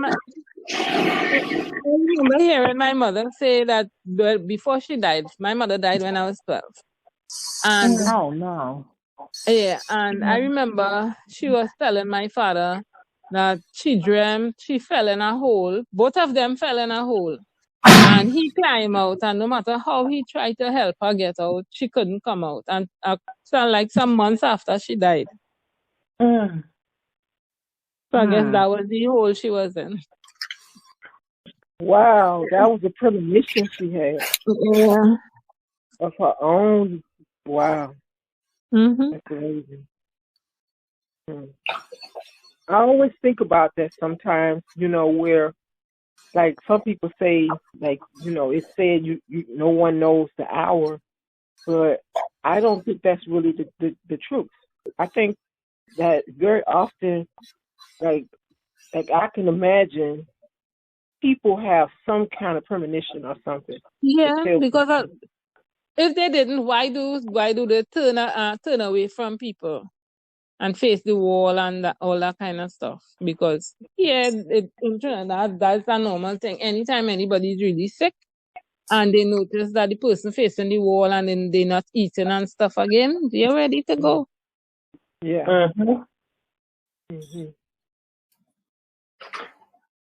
My dad passed away in 2014 of prostate cancer. He refused chemo.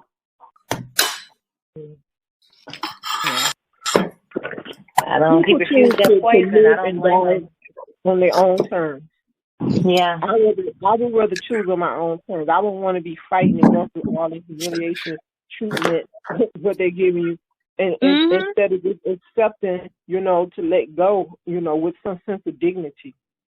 Right. I mean, there's a such thing as fighting to live, but it's the means that people have gone through trying to save their life, and I feel like ultimately, the way they end up in the hospital, in all these type of ways and all these surgeries and things. And it's like, man, you just might as well have found peace with yourself and be in your own Exactly. environment. And, it's like death shouldn't have to be something that you just so extremely afraid of. I mean, I see where it seems to me, I don't think it's like, I'm not anxious to want to run to the hospital because of anything. I'm almost like, if it happens, it's meant for me to go. Certain things. I'm just saying. And so I choose like not to be in any horror where it's gonna have me to have to race to go, in a situation. And I just have witnessed so many things, from my grandmother passing when she passed, in the hospital, and they separated us, and we didn't know what was going on inside the room. She had her hands up. She was in hospice, but I was supposed to stay the night again, take the night shift watching her. And next thing I know, when I came in from the bathroom, they said she was gone. And so they were supposed to be changing her, whatever. But it made me, suspicious, not knowing, what was her last moments like before she took her last breath. Right. And so they denied us that, having the door closed. So it made me feel like I wouldn't want to be in the hands of the hospital. I mean, like some people end up, they get in an accident, they don't have no choice. Somebody's going to, they're going to be rushed to the hospital, they're incapacitated. But, in my own right mind, I make a choice for myself. Like, I'll just sit home where I'm supposed to be and come to terms with myself how I need to, some way, form, fashion. And I've been in, like, all kinds of crises where I've been incapacitated at home. And I chose to stay at home and stabilize myself before I go to a hospital. I took, like, a week later after, having a concussion, And that's just because I don't trust doctors so much like that, because I feel like they can confuse you about your condition. When they go running tests on you and make up some kind of names and things, and it's like, the way they read symptoms or whatever, they make a name up that can be terrifying to you, and really it's not something all that serious like how they're trying to make it out to be. But you can die believing that. So that's the danger that I see about it. And it's just it's like it's something in my nature. I feel like I find what I need for myself to do, to help myself recover. And like every day is a certain type of challenge, some way, from a fashion to get through, Yeah, but it's a growing experience, because it's just like how you when you don't know about different herbs and things, sometimes somehow what you need to know will come to you. Somebody come to you and tell you what you need to know. Or your body will tell you. Yes, my body will lead me. Yes, you are absolutely right. Like something I know I needed to do. If it's just to get up and drink some baking soda and water to save my life, because something so bad in my stomach made me feel like I'm about to die. That's some of the type of examples I'm talking about. Like it made me want to think like I'm about to die. I need to go to the hospital. But when I drank that baking soda and water, all that stuff came up, and then I was all right. Yeah, I drink that every morning. I drink baking soda with apple cider vinegar and water every morning. You do? Yeah. Like, what are the measurements? Like, what's your formula? 1/3 of a teaspoon of baking soda, 2 tablespoons of apple cider vinegar in a 6-ounce glass of water. And what does that do? You mix the vinegar. It alkalines your body. Right. You mix the baking soda in the vinegar first, and when it stops frothing, add the water and then drink it. That's what I was thinking when she put that water and baking soda together. I thought, she alkalined the water, and then she drank it. So she raised the alkalinity that went into your system and assimilated into the cells. Because the only the part of the body where it needs to be acidic is in the stomach and in the intestines, because it has to break down. Yeah, so it helps to neutralize all of that activity inside you. Yeah. Yeah, and it's best to do that on an empty stomach, I'm guessing. But I saw some years ago when I was researching cancer, and I remember seeing this video of a doctor who had prostate cancer. He was diagnosed with prostate cancer, and I think his son was the doctor. Anyway, one of them was a doctor, and his son told him about this protocol, and he started doing it. And he said he did it, I think, for 3 weeks before his next appointment to go back to the doctor. And he healed his own cancer with a teaspoon of baking soda, a teaspoon of blackstrap molasses in a glass of warm water, because your body will absorb the warm water faster. And because cancer loves sugar, the baking soda, and cancer is basically a fungus.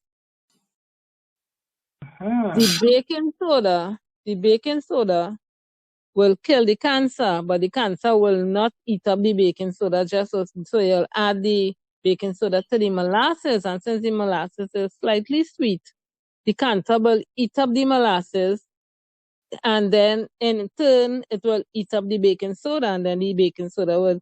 And he said he did that for 3 weeks. He started off twice a day, morning and evening, and then he started doing it 3 times a day for 3 weeks. And after that, prostate cancer was gone. A lot of people, when they hear cancer, they get so scared, they're so frightened that because I realize that sometimes with me, if I have a little pain or something, I will be like, I'm studying why I get in that pain or whatever. And because I don't normally get headaches and stuff anymore. I used to get a lot before when I used to relax my hair. So if I get a slight headache, I'll be, why my head hurting like that? And your body's warning you. Right, and then I remember just a couple of weeks ago, I started feeling a pain at the back of my neck, right up, going up my head, and somebody was like, "That's the pressure." I was like, "I don't think it's my pressure." And I started pressing the area, and just massaging it down, and I started feeling like wind moving down the back of my head, and in no time, by the next day or 2 days after, I started feeling a pressure in my ear, like I getting an earache, and I realized it was wind moving around in my head. And I was like, wind in your head? Yes. They said, yes, you get wind in your head too. Gas in your head. And I was, okay. And it went away. Haven't had it since, yeah. Started drinking some orange, the orange peel tea for a couple of days, and everything went away. Excuse me. Yeah, a lot of this stuff is pathogens, microbials that's traveling around in our blood. It's always due to a bug. And you said something key, that cancer likes sugar. And actually, that's the biggest addiction that many people have, is sugar. Yeah. A lot of people have candida, like you said, these different fungus. I mean, just all kinds of things, especially when there's an imbalance in intestinal flora in the gut, because that's your immune system is your gut. Yeah. That's why you have to keep things balanced in your colon. People getting with these colon cancers and stuff, and there's a leaky gut syndrome where there's, the bad bacteria overpopulates the good stuff, and it leaks through your intestines into your bloodstream that travels all the way through your entire body. And you come up with high blood pressure, diabetes, hypertension, and stuff like that. And I just think about Dr. Sebi because, he made me aware of mucus and the formulation of mucus. Yeah. And I always, and I also note that sometimes I think we have sensitivity to food and we don't recognize it. And so the body is, especially if it's not natural, if you eat something and it's not natural, if it's a processed food, then for me, I would get mucus. I'm like, I had an allergic reaction. I have a sensitivity to that. I can't eat that because it's causing me to form mucus. Mm-hmm. I can't drink milk. Yeah, I don't drink milk at all. I can't.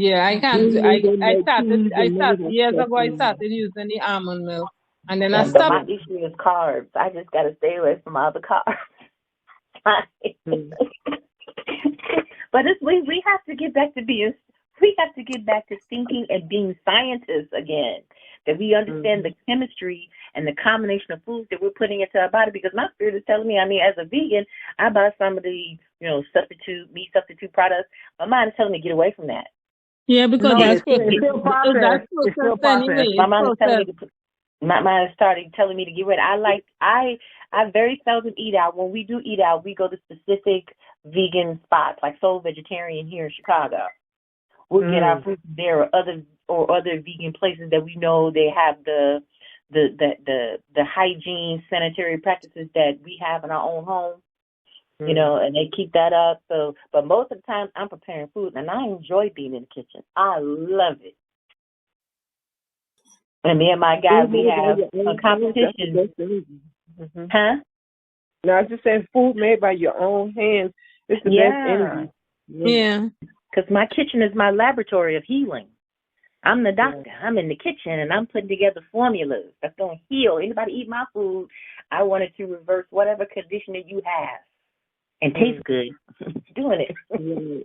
Right. Well, how about that's the energy I prefer to have to serve my food. Exactly. It's the spirit that you utilize when you do what you do. Yeah, I have to have a good mindset. How about y'all move to North Carolina and start cooking for me, and that way I don't have to do anything. I got some folks from Carolina. I love to come to Carolina. Are you near Charlotte?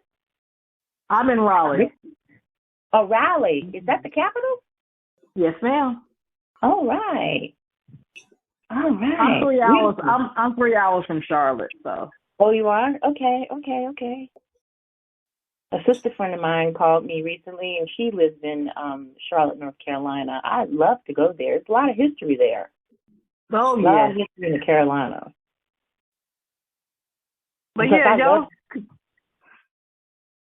I'm sorry. No, go ahead. I'm sorry. No, I thought you was about to say something. No, I was just saying no. The whole thing, that's why I have an eating plan now because I'm trying to get rid of the sugar. And I'm also trying to stop craving the junk food I used to eat. I've been wanting pizza. And I know I have no business eating pizza, but I want pizza. Make a vegan pizza. I don't know how to do that. You make a raw pizza? I wouldn't even know where to start. I would love to make a vegan pizza. And we got to swap some recipes. Maybe I'd upload the Soul Vegetarian cookbook or something, digitizer. I mean, there's so many good recipes and so many. You should Google Dr. Aris Latham. Dr. Aris. He's a Panamanian from Panama. He's a gourmet raw food chef, and he has a sunfire food, eating electrical food, and his stuff is raw, and he can show you how to make something. I mean, shoot, the way stuff is going, I'm going to be a breatharian pretty soon. They're trying to kill us. I'm like, I'm juicing, I'm blending, I'm just enjoying all this stuff, man. I need to buy a juicer. That's what I definitely would love. That juicer and or blender, because that way you still have the fiber You could blend something like you blend you make your salad, blend your salad. That's what my naturopath tells me. Oh, really? Yeah, I definitely I can make a salad in a minute and drink it. Oh. Drink it. Mhm. So we make a green drink, and I love green. Well, you know what? It's the same difference, I guess, because when you're chewing and you swallow it, it's like a blended anyway when it's inside of you. So it's like the same difference. Yeah. Okay. Except it goes immediately, you stimulate quicker into your cells because it's in liquid form. Right. Yeah. And sometimes I just juice cilantro to get the chlorophyll and just drink that. I like to juice ginger and stuff like that, which is really spicy. It really puts a kick in your juice. I also heard that in order for you should juice broccoli because your body will absorb more of the nutrients in broccoli versus you cooking it and eating it that way. You should juice your broccoli. That's what I heard. I would try that. I mean, of course, put it with other stuff. You can put it with other stuff, but they said you get more benefit from broccoli when you juice it versus eating it. Okay, that's good to know. Yeah, but there's all kinds of stuff. I mean, just simple stuff that we have at our disposal that is medicinal. It's good to the point where the way you eat foods that facilitate the eliminative processes. So you eat it knowing that it's going to come right out because that's important. And, a lot of people are not eliminating as frequently as they should and are walking around with toxins built up in the bloodstream and in their body. And it's in the form of fat cells and stuff like that. So, yeah, we have to be in a constant state of cleansing. Yes. Mhm. And that's part. And I've started eating berries. My body is calling for me to eat berries, so I like the raspberries, the blueberries, and the blackberries, and the strawberries. And strawberries are in season, so I'm gonna go to the farmer's market and get those. They're in season now. Yeah. So they taste they taste their best right now. So, yeah. Okay. I also got a taste for some papaya. Ooh, now that I wish I could get that fresh. Yeah, and I also have a taste for some soursop. I've never had that. Soursop. I want some of that. I love that. I'm working on trying to grow some soursop. I had bought one from Whole Foods, and I paid $13 for one soursop, and it wasn't big, but it was the only one left. And I looked at it, is this the only one that you have? And so it's like he said, we rarely get those. And I just went on and took it like it was meant for me to have it. And it was so delicious. I enjoyed it just so like it's something I had never had before, but I knew about it. And so I always, I mean, I had the juice before, but I never had a fresh soursop. And so I just enjoyed the experience of it. And I knew that the seeds were so valuable. So, I'm not like a green thumb with gardening, but I know how to buy some soil and put some seeds in there. And so I'm giving it a chance to see if some will sprout. And none have sprouted yet since I put any in there. But I recognize today that I have a sprout that has come up from a mango seed that I planted. So as long as I can grow some trees or something, I'm glad, because I want to drink some fruit. Yep. And tonight, I had the most delicious mango that I've had in quite a long time. So I most definitely want to make sure to grow this seed here because it was like heavenly. I'm a person, I grew up in Coconut Grove, Florida, and we had lots of mango trees, in our neighborhood everywhere. So during the summertime, you get to eat a lot of mangoes. But now, over the years, it's so hard to find good mangoes.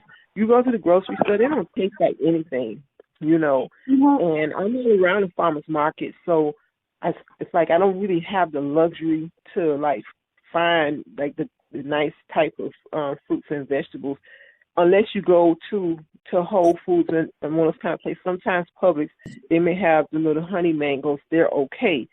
But this mango I bought from, like, a Cuban store that's down the street from me, and it was sitting there like it was a special mango, like the universe had for me, and I couldn't believe She said like the universe had for me. Yes, the name on it. If you walk somewhere and you see a block of gold sitting somewhere, and it's like, this is like too good to be true, you know. But I picked it up and I looked at it to see if it was a rock spot on it. Nothing was on it. It was just perfectly gold. And so, you know, just to be able to enjoy how it tasted, it didn't just look good. A lot of mangoes look good, but they don't taste like anything. And some of them taste okay. Some of them taste pretty good, maybe, but I haven't had one that tasted as good as this one that I had tonight. And I almost can say it's orgasmic. It was so good. You know. Wow. You know, wow. I need to move where y'all live at. Good gracious. You know, let me ask you a question. That's on a level that I made sure that, like, I had such gratitude for it, you know, to say the least. You know, to be able to enjoy some fruit. That's what I have during the summertime for me. I want to have some fruit. So I want some berries at a certain time. I crave some strawberries. I heard something bad about strawberries, so I don't know what's going on with that. But, right. They have to be organic, but then I soak them bad, fellas. And then I soak them in ozonated water, and I put a cup of food grade hydrogen peroxide. I have some too, but I haven't been doing mine that way. I just use some white vinegar. I spray the white vinegar on there and pour some baking soda on it and soak it in some water and let it set for a few minutes. The same thing too. Okay. I do that. I do the baking soda and the vinegar. Yeah. Okay. Yeah. Wait a minute. I like to drink the baking soda as a degreaser. I just thought about that. Baking soda is for almost all kinds of things. I also use baking soda to clean silver. For cleaning. Yeah. Baking soda from Florida. Okay. I'm sorry, the sister from Florida, I was going to ask you, are there any ethnic grocery stores? Because, like, here in Chicago, when I want soursop, I go to the African Caribbean grocery store, which is like in a lot of the Latinos or some of the white neighborhoods. You know, they have these ethnic grocery stores. We have a few Jamaicans that have them. Yes, they have that, and you said it right. In the certain Caribbean communities in the north, North Dade area of Miami, which is closer to Broward County. They call that Miramar. So somewhere between Miami Gardens and Miramar, and anywhere north of there, it's a lot of Caribbean community where, you know, the higher end areas are. So, you know, that's like the best place where you're going to have that kind of experience. But here on this side of town where I live at, this is more what they call the hood of Miami, you know. And so in this area, you're going to have Winn-Dixie, Walmart, the train, you know, rides just a couple of blocks from here. And, I mean, it's the hood for real. However, if you go a little east of here, it's not far from the beach. So along the coast, that area is where tourists are. And so their farmers market on that side over there. So I have to be in that territory, certain specific areas to find that type of experience. But like immediately here where I am, no, you're not going to find, nobody cares about vegan stuff over here. You know, I'm just the odd person in this particular community. I'm sure there's some other people like me as well, but we're just like, you know, so far and few in between. So, you know, I have to go to Miami Gardens if I want to go to, my favorite restaurant for vegan food is Rasta Rastafarian restaurant, and it's, you know, they have the best quality. And other than that, I like to go to Lauder Hill. Lauder Hill has a lot of you know, vegan or Jamaican type of cuisine. And so it's just when I want some ethnic food, I have, you know, when I'm in certain territories, that's where I want to stop to get that experience. Yeah. So over here, you're going to see churches and Popeyes. Yeah. Burger King and McDonald's. Yes. I think we need to start eating for our gene type. So I look at what our people that live in the tropicals, who live close to the equator, what they eat. That's where I go and get, because I'm like, oh, they eat it, and I see how the skin is shining and everything. I said, I want to look like that, so I go get I want to go get food and try to stay away from fruits that don't have seeds in it. There's some things I enjoy, like I love grapes, but I'm not gonna touch it. It ain't got no seeds. I did find a place that has the seeded grapes, so I'm able to eat those. And I started getting those, what they call them, barrio bananas, those really small, tiny bananas, the green ones, Chiquita. and then they got the red ones and the white ones. Chiquita. Oh, okay. Chiquitos. Yeah, I like the little Chiquita bananas myself. Yeah, the little tiny baby. Those are the better ones, because Dr. Sabi that's said what that Dr. the long ones were hybrid. Dr. Sebi recommended those. That's the only ones he recommended, I believe. Yeah. So I use his nutritional plan. Taste for those. They taste good. That's what it is. Yes. Yeah. So I'm a natural person. Yeah. I was gonna say, I saw a watermelon. Somebody was eating a watermelon on that was in I think in Ghana, and I was looking at the watermelon, and I was looking at the bananas that have seeds in it. So this must have been a banana before they hybridized it. Yeah, and I used to when I was younger, I remember when you're eating bananas, you used to taste the little tiny seed in them. You don't get that anymore. Yeah, you don't see that, right. And sometimes it make me feel kind of nauseated a little bit on my stomach. I probably might want to get some of the taste for potassium only. I don't really get into eating the whole banana, not the long bananas, you know. And if I get the long bananas, I usually get the short end of those long bananas. I'm gonna pick off the two on the end, and those are the ones that look good to eat. I don't want the big long bananas. Yeah. But I love oatmeal cookies and banana muffin and banana cake, things like that. And but I don't really get into eating too much bananas unless it's those little ones, the little teeny ones. Take care of those up, you know, at certain times. Yeah, and then my other fetish is Whole Foods have a muffin. It's carrot cake, and it has pecans on top of it. And I like the clean taste of the ingredients.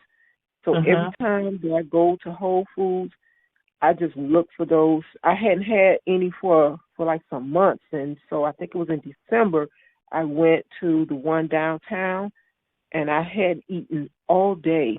And so I just like had it on my mind that I was going to get me some of those muffins. And by the time that I came outside of the store, I opened up immediately, went to take out, and I took a bite out of it. And just like how I described my experience was with that mango, that's exactly how I felt about that muffin.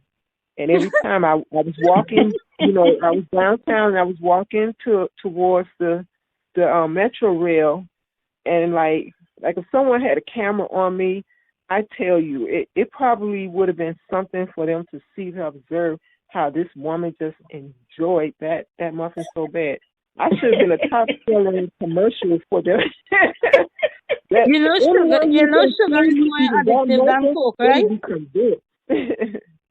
You know, sugar is more addictive than Coke, right? Sugar is stronger than Coke. That's what you said. Yes, it's more addictive than cocaine. Yeah, it's I know. Proven. Yeah. It's more addictive than cocaine, and it does more damage than cocaine. Yeah. Yeah. Yes, Yeah. yes. Yeah. I'm aware of that, and you know, really and truly, like Wait a minute, what does more damage than cocaine? Sugar. Sugar does more damage than cocaine. Oh yeah. It eats the hardest substance in your body. Bone. It eats bone. Your teeth. Yeah. Yeah. So yeah, I'm not really a sweet tooth kind of person. I'm more lean towards the salt. That's what I like. Salt. I'm not either. I know what you mean. I don't really get into. I mean, I do have certain fetishes for certain sweet things like strawberry shortcake and peach cobbler and that muffin. That's what I say. But I'm going to give myself probably just so many times in the year that I'm going to treat myself to something like that. That's why I enjoy it the way that I do when I get a chance to. So I cut myself off from that. You know, like I'm not going to want to go and do that all the time. You know, and so it's just when I get a chance to, I'm going to enjoy it. That's nothing wrong with that. But I make my practice is to eat fruit. I'd rather eat, you know, raw nuts and having some fruits and raisins and things like that, like really food, you know. But then there's a flip side of me. I cater to that as well from time to time, you know. So I'm not a strict anything, but I don't buy white sugar. I haven't bought white sugar for years, and you know, it's like now I've gradually weaned myself off from needing to you know, I don't put sugar in my tea. Like I like to drink tea. I can drink straight tea with no sugar, no honey, anything like that. I almost prefer that way. But every now and then I may feel like drinking me some green tea with some sugar in it because, you know, I have natural sugar, so it just depends. You know, but I practice not needing it. I can drink bitter things, you know, more regularly than I drink sweet things. So I don't buy soft drinks, nothing like that. All I do really and truly is drink tea and water. Same here. We drink herbal teas, water, and Perrier. I love Perrier. I love the. I was loving Perrier too until someone had told me something, and it made me. I completely stopped drinking it. Okay, what they tell you? They were saying that it caused your bones to become brittle or something like that. And so I didn't know. So I had some kind of issue was going on. I told a friend girl of mine, and she told me that. She said, "Stop drinking that." Okay. And so I didn't drink anymore since then.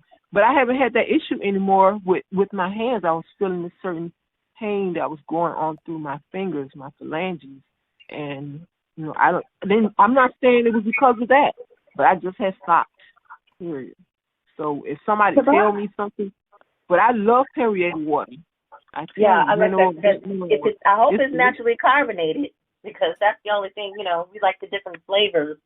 But, you know. I was buying that, too. I really was. But most of the time, I drink water. Most of the time, I drink water, and I have my tea. You can take anything. I could take cloves. I could take cinnamon sticks and put them in water, and I love the, you know, a lot of the seasonings and spices that I have in the cabinet. I make a tea out of it, along with the other stuff. Go in the yard and pick some dandelions and clean them and boil them. That's awesome right there. Well, see, I'm not on that level yet. Yeah. I'm not going in my yard to pick dandelions because I have cats outside, and you know. You eat the greens from the dandelion? Do you eat the greens from the dandelion? Are you talking to her? She must be talking. For me, yeah. I have eaten the greens from dandelion, but not the ones I pulled out of my yard. My girlfriend, she comes over, she says, I have a medicine cabinet because we got a ginkgo biloba tree, we got a black walnut tree, we've got echinacea. I'm learning all these little stuff that I have. I can hear your energy though. You are certainly you sound like what a vegan person is. You sound very light and keen. Not saying everybody else. I'm too heavy. Wait till you see me, girl. But what I mean, your light, your energy body. That's what I can sense about you. Right. I got you. Mm-hmm. I got you. Mm-hmm. Oh, thank you. Yeah. Thank you. And then dandelion is good for cancer. Mhm. Yes. Mm-hmm. But I think that we need to learn how to eat and find food within a 1 block radius. And so I'm forcing myself to learn to identify these different plants and things. In my family, the women particularly have had that knowledge of herbs and stuff, because my father would tell me that his mother would give them a concoction every change of season and make them drink it. It would flush them out. They never had colds or sick or anything like that. Even if they broke an arm or something, they knew how to mend themselves. And we've got to get back to that. We didn't have. The more I read about the past, I learned that we didn't have hospitals because everyone had the knowledge of healing. We were not a sickly people. Right. But nowadays, the so-called modernization and people profiting over our sickness, and they're deliberately defiling the air, water channels. And then a lot of us get too lazy because we want a quick fix. Say again, sis? I said a lot of us got lazy because we want a quick fix when we have a health issue. We want a quick fix. We've been de-evolved. That's what I call it, because we don't know. We lost our way. We lost our sense of culture. We're being forced to. These folks are trying to create a man-made famine. They're trying to deliberately starve people. They're destroying meat manufacturing plants. They're destroying the quality of soil. I mean, there's stuff you turn around with water. A friend of mine just died of colon cancer, and I'm like, what? And they moved from New Jersey, and every time it rains, they tell them, oh, don't drink the water. You got to boil the water. So I'm like, what? So I don't know. I just, we're all going to get back to the point of growing our own food, even if we have to grow it in little containers and keep it in our kitchen. Right. Start somewhere, something. And I tell you, I've had a fiasco with trying to grow like certain things like beans and okra. Like I have one out of the few seeds that I've sprouted, and I'm hoping it's going to continue to develop, because I need to see success somewhere, with that level of gardening. I do have some trees, but now I need to have some vegetables growing, and I put in some sweet potatoes, in a little container, or like what I can say, it's probably like 6-gallon container. And just to start off to see if my sweet potatoes are going to develop to a bunch of potatoes. So I've been watching videos, but I've never done it before. So it looks pretty to see the leaves on the top growing as they are, the vine stretching out. And I heard that also you could eat the leaves for the sweet potatoes. Yeah, sweet potato leaves. Yeah. I've seen a recipe for a salad that calls for sweet potato leaves, and I know that in many of the Asian Mongoloid, in some of their dishes, they use sweet potato leaves in their cuisine. Yeah. Yeah.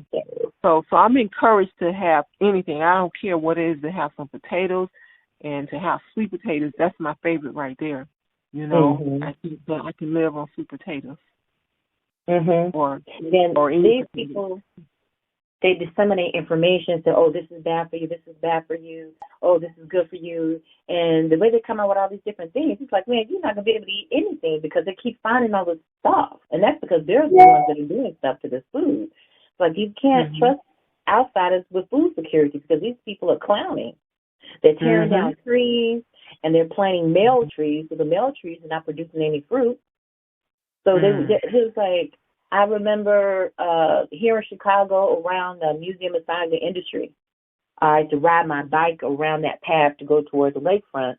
And I remember there was blackberry stains on the sidewalk because it was berries everywhere you could eat. And those trees are no longer there, or they killed it. I don't know. But I'm like, they killed it. They hate everything that was bountiful and beautiful with our world. They hate it. It's like, it's like all the stuff is free. They got us like this. I have a problem. I despise the thinking that they've imposed on us to think of scarcity when my inner spirit is like, that's stupid. This planet has abundance. The planet has to regenerate. I'm like, how the hell this planet supported life for 1 billion years, but all of a sudden we ain't got nothing now? You know, like what? No matter how much resources they use, they can't even use all that stuff. There's more than enough. Poverty shouldn't even exist. And I get angry when I think about that. Let me calm down. I get angry sometimes when I think about the current systems that are in place to strip people of their dignity.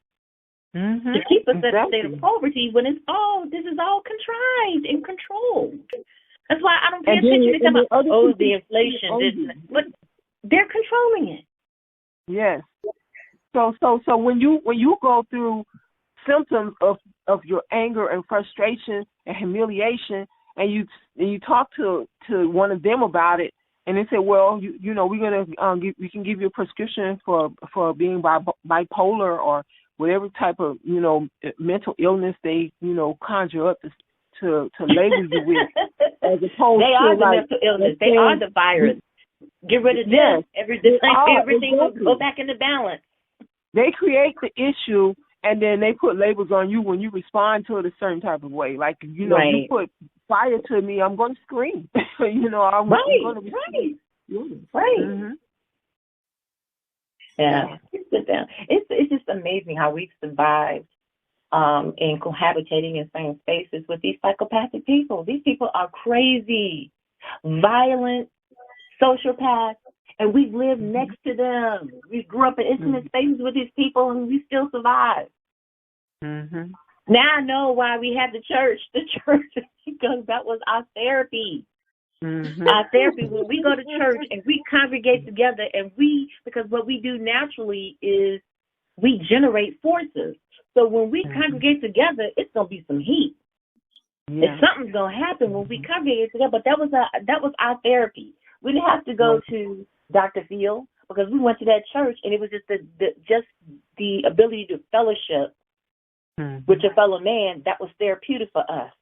You work hard during the week, you put up with the mess on the job, and then you go and release your cares into the world. When you go to that church, you release it all. And begin again the next week. It was therapeutic for us. And it's like it's not normal for us to be isolated. My dad used to preach to me all the time, no man is an island, because I was like, I'm independent. I'm going to do this. I'm going to do that. You know, I used to say that when I was a little girl coming up. My dad's like, no man is an island. You're going to need some help. That's what we're here for. We all have to help each other. And that's just that. And I look at my dad sometimes, and I'm like, he's more African than he gives himself to be, but, you know, give himself credit for, you know, but we are naturally a communal people. It's because as the sister said earlier, we're connected. And our natural way of life is Ubuntu. I am, because together we are. If one person is sick, then we are all sick. You know, we all had each other to fall back on. We looked out for each other, and there was trust. That was the key thing. But we had virtues that somehow we strayed away from those virtues. But we can get back to re-embrace those virtues and get back on the right track again. That's right. The fact that we're able to sit here on this phone and talk about these things is promising. Is letting you know that the spirit is still there. Exactly. We can come together again. When people say, they speaking and putting out, I speak against it. Anything that I don't like, I cancel it. I rebuke it, because I'm not contributing my mental forces to that so that it can happen. No, I don't care what anybody's planning. I don't care. What does that have to do with me? I'm powerful by myself. You're powerful by yourself. And when we converge our power together mentally, Okay, what does the scripture say? When they all come on one accord, when we all touch and agree, things happen. Yeah. That's right. That's the way we have to be. And that's what we're going to do, and we are doing it. Having this conversation is sending it right out. We're sending it out so they can make change. That's right. In the right way. Exactly. We are all responsible. Yes.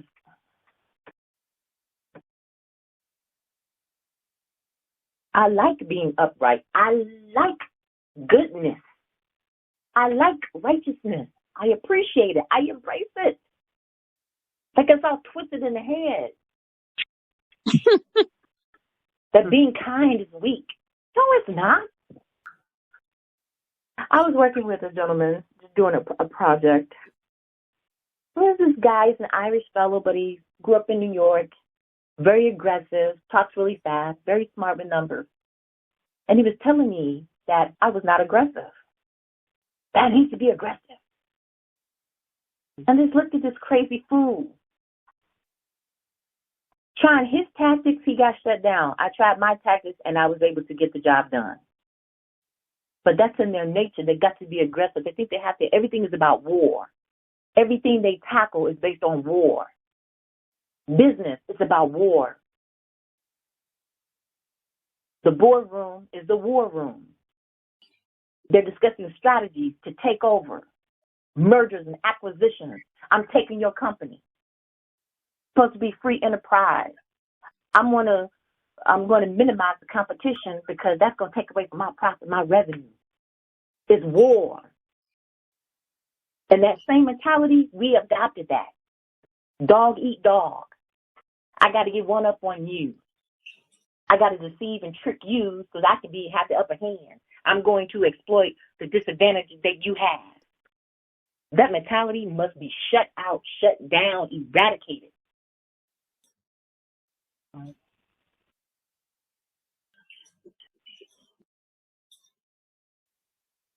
But we're not going to survive. Yeah. And we're not. And I'll be damned. I mean, shoot. I'm going for life. To preserve life. Now, death may come because we all got to exit, and I'll be okay because it's just going to another space-time continuum. It's not the end. They want to make you scared. Yeah. We don't have time for that foolishness. We're much smarter than they are. We've just forgotten it.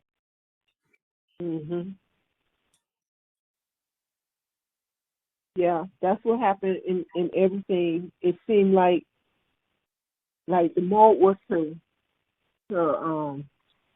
shake you up and keep you where you get locked. Well, I'm just speaking from my own journey. You know, it seems that I kind of like things faded away from me. You know, the ambition that I had when I was in my youth. You know, my outlook for life was what it was, but what I had faced and what I had met put me to where I didn't know, like, well, how come I didn't manifest, you know, to have a better outcome than what I did, you know, time and time again. And when it seemed that the society that I witnessed was one where, like, nothing was truly available for me, you know, in terms of, like, to be able to follow through in a more dignified manner in the society where I have been, you know. Here in this region, you know, you have to speak fluent Spanish in order to get certain jobs. And really, and yes, when I came back from serving in the military, I got out and I applied for certain jobs, certain technical jobs that I know I was qualified for, but I was denied because I didn't speak fluent Spanish.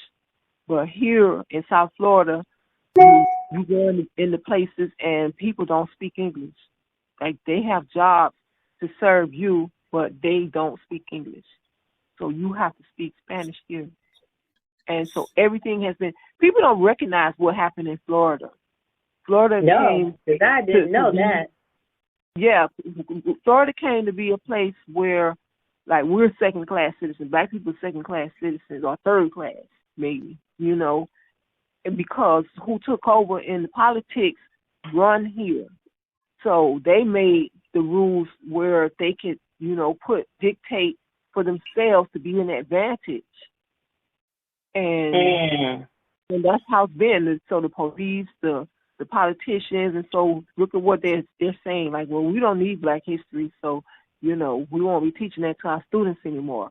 And you people are insignificant. So in my communities here, most of the people here now don't look like me. They're foreign people.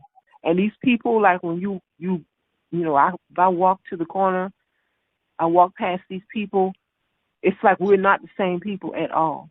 Like, they don't even acknowledge you at all. Like, you're nobody to them. And wow. They have this code amongst each other, like, don't talk to these people. You know, there comes a point where something happened, like one of the cats in the neighborhood had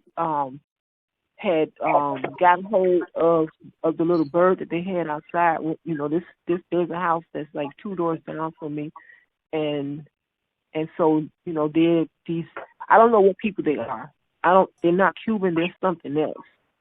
Okay. And so, but these people, like, they have like maybe 5 or 6 cars in front of one house, and they all live in this one house together, and they make it work for them. The Puerto Rican people next door to me, they make it work. They have a whole bunch of them live in one house. Across the street, the Cubans, a whole bunch of, they have trailers and everything. They can do all of that over here in the hood, but certain other places, they can't have it like that. So they're capitalizing to be able to have one household, and all of these people have businesses and things like that. They're running and hustling for each other. And, you know, I learn, I observe, and I see that something about them, they had some kind of plan in mind when they came here, and they know it's essential for them to make it work with each other. Like it must have been a pattern that they always had. They've been mastered. But our people, for some reason, as far as when gunfire is going on, it's none of these people getting killed. It's our people who are killing each other. Yeah. You know. So we've been our own worst enemy, and it looks kind of like we've deleted ourselves for them, and they filled in the empty spaces. And so, you know, all throughout this community, everywhere I see all these people, and it's like I hardly see any of our children except for in the certain little project neighborhoods or whatever that's still there. But they've turned most of the projects into condominiums. So who's the one that are able to afford to move into those condominiums now? Right, they would be able to do that. You know, they're doing the same thing here. What's recently in the news is that Mayor Lightfoot has given a green light for these immigrants from Mexico. I guess they moved them to Chicago, but moved them into a Black community, South Shore. And the neighbors are really upset about it because, like, wait a minute, why is they moving there when there's a huge Hispanic community in South Chicago? There's a huge community on the north side, Humboldt Park. There's back of the yard. There's a huge Latino community. Why did they move them into the south side of Chicago? Because they're taking over. I mean, we're looking at this, and because Chicago is a city that has a lot of Black clubs, trust and believe, we're working with the alderman to put a stop to this. Like, yo, bud, you're not getting back in, because you got to look out for us. Because they have their little communities. They have their own little social service agencies. They're mobilizing us because we're like, no. It's ridiculous, but, you know, it's going to be the inevitable. We're going to have to start looking out for ourselves, and we're going to have to separate. Exactly. For our own survival, because I really don't see long-term. Quite frankly, I don't see Black people continuing to be comfortable with being abused and mistreated. I don't see that happening long-term. Well, to see how we're participating in these, what do you call them? These places where of government, places of employment, like just say people in the law enforcement, those type of areas. They've been made pawns for what we call quote unquote white supremacy, and it seems that like they're honorable to that position, and it's like it's the most inappropriate type of way to to have to be that person so low that you hate your own people. You go against your own. And so I just don't know, like, what kind of hope we can have if, like, we're just so lost with ourselves. We just punked like that. I'm not lost. Everybody else is lost. I don't claim to be a part of that. I don't claim that either. I know what you're saying. I really do know what you're saying, though. Because I've gone through it, with the whole episode within my own self, dealing with my emotions about what I witnessed and how I feel about that. And so I do within my own self, my own due diligence, to proclaim an end to this, and so everybody finds for themselves, the way that they want to approach facing these things and helping to shift from what, we've been going through, because I can't see myself surrendering to that. I refuse for that. So even while I would like to be able to travel and go certain places, I don't have a means to be able to do that. I'm going to stand and fight where I am, and I feel like it's essential that, whatever it is, it has to be done no matter where you are, Yeah. And, well, the entire planet belonged to us. We were here first. So everywhere we reside on this planet is home to us. That's how I feel. Exactly. The others are the immigrants. I love America. Yeah. So that's the way I look at it. This entire planet, it was our home first. And before we formed the others that came along. No. So. Yeah. Well, it's so about those others and how they came along, and a lot of people saying so many different things, but I just feel like we have to take back our planet, no matter what. We really have to, and we have to assist the planet. But the planet's going to assist. The planet is already doing this thing. It's like it has had enough. So you're going to see more natural disasters. Like, okay. Yeah. Don't respect the planet. You have to respect the ecology of this planet. It's been feeding us. It's been clothing us, and you got to respect it. The planet of itself has a spirit, has an energetic presence. So, yeah. And I know someone said that, I've heard a few people say that the oil is like the blood of the earth. And so that, once it's been drained for, all this era of time, for our survival, or, because our technology is made where it's dependent on it. And so, what's supposed to happen once, they've done so much, taken away so much, and it doesn't get a chance to, it's going to cause some kind of effect in our ecology, as you say. It already has, and I've thought about it. I think the last time I was on here and I shared that a Dogon elder told us that because they've been fracking, digging into the earth, drilling into the earth, trying to extract minerals and oils and things like that, that it's attracted an asteroid on its way to a collision to collide with the planet and going to wipe out Europe. Actually, going to wipe out the entire northern hemisphere. And I'm like, no, hold on here. There's got to be a way. I'm like, oh my goodness. Oh my goodness. How can we avoid this major catastrophe because of these people? I just tell the universe, get rid of them. So now they want to come and move it around.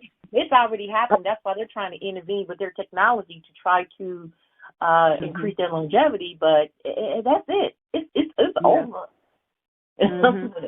I think that's why they're trying to move in our communities and stuff. They want to get around us because maybe they feel like, I don't know, like that they'll be protected. It's something about our energy that they have to be around us. They don't want to acknowledge us, but they're in my community.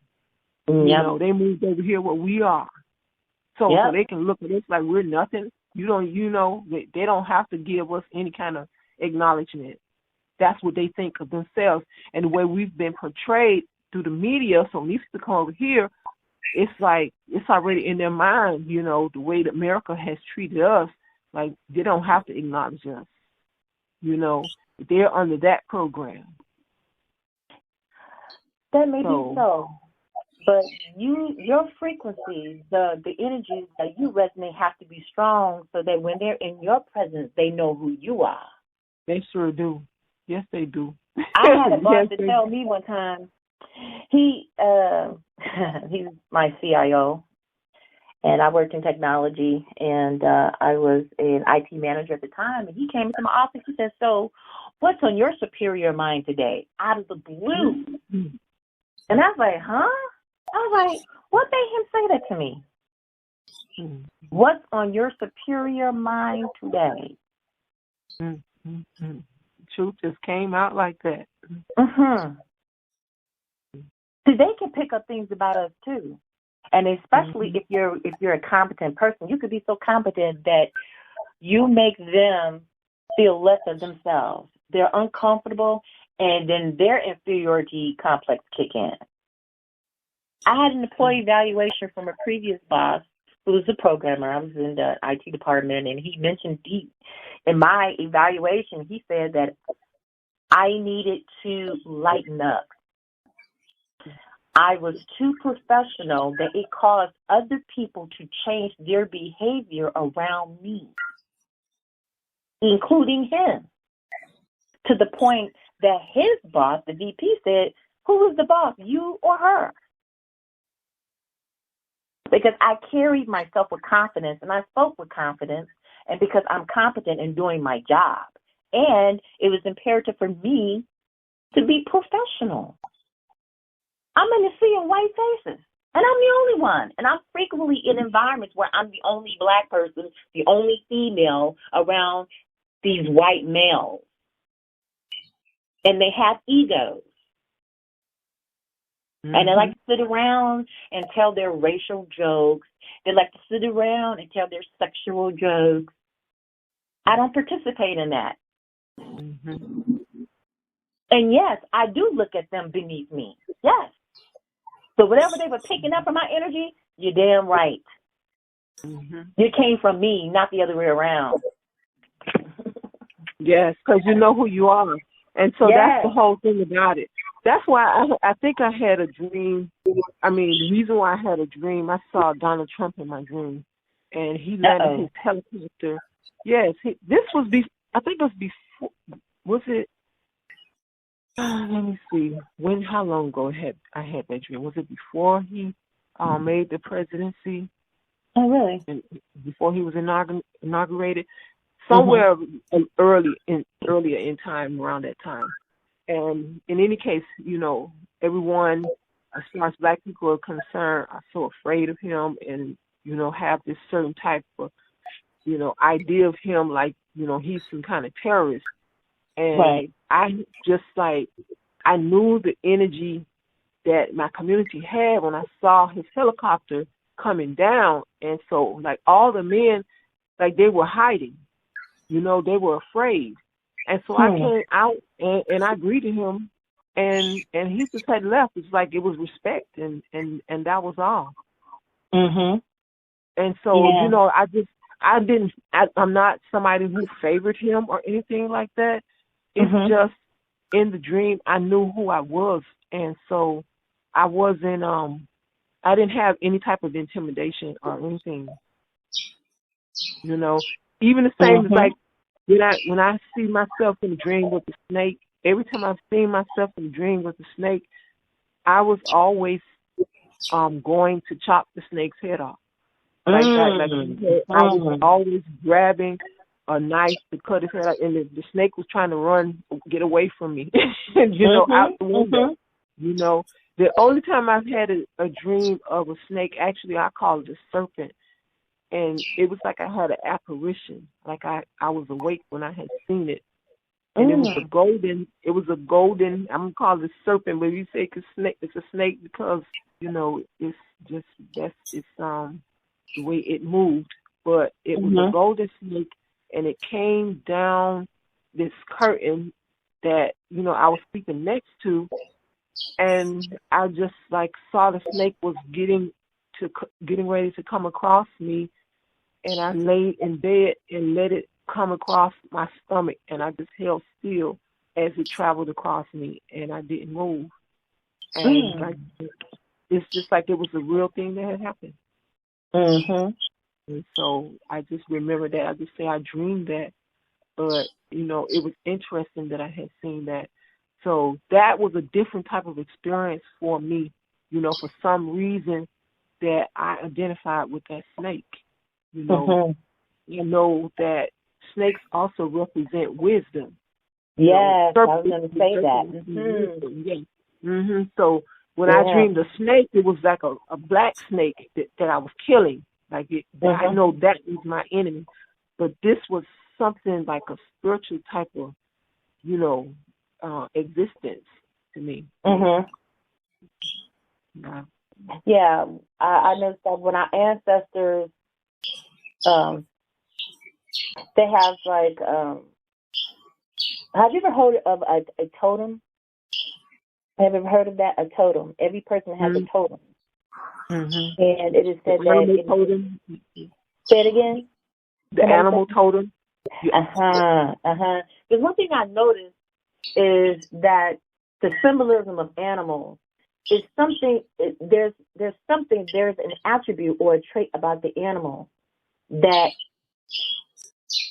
imparted wisdom that our ancestors knew, so that when they codified that wisdom is similar and with certain animals, it's a trait. Now, when I look at the snake, what does the snake do? The snake coils. The snake moves in waves, sine waves, energy. They talk about the kundalini, the serpent going up the spine, the coil, the wave, energy. I used to be afraid of snakes until I actually held one. I was in a fashion show and I was modeling, and someone I had to go down the runway with this python. It was a yellow python wrapped around me. And I was not fearful of it. It's a cold body reptile. Very interesting. But it took the fear because I had to handle this animal. I'm no longer fearful of snakes. So it's very interesting. And leopard, I'm fascinated by cats. Go ahead. I'm sorry. No, I just said that is interesting because, you know, while I had the apparition, like, would I allow someone, like, you know, because I've never really encountered a snake, like personally. I'm not recalling that. I know I've been to the zoo and been around the snake. I probably have touched the snake before. For some reason, I'm not really sure. I don't have the exact recall of that.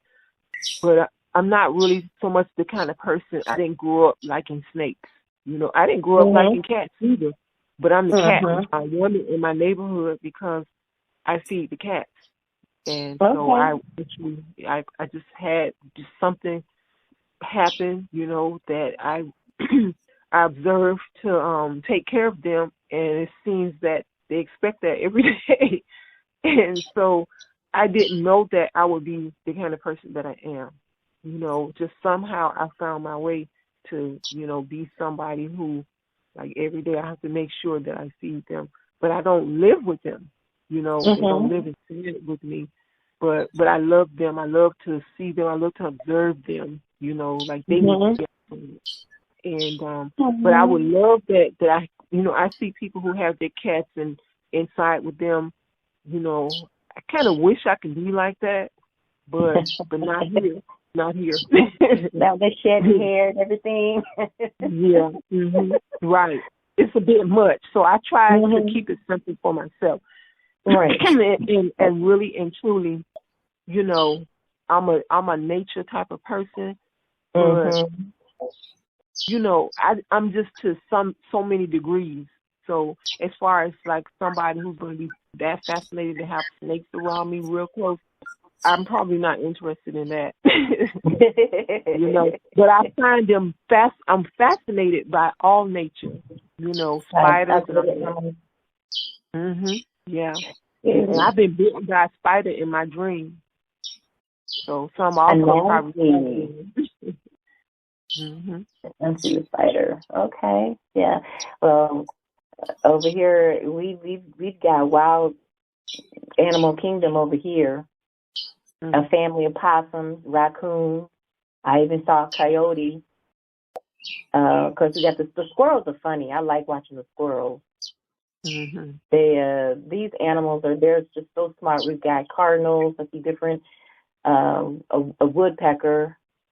It's just really, and I'm in the suburbs, of course, so I get a chance to witness all this stuff. It's really interesting. And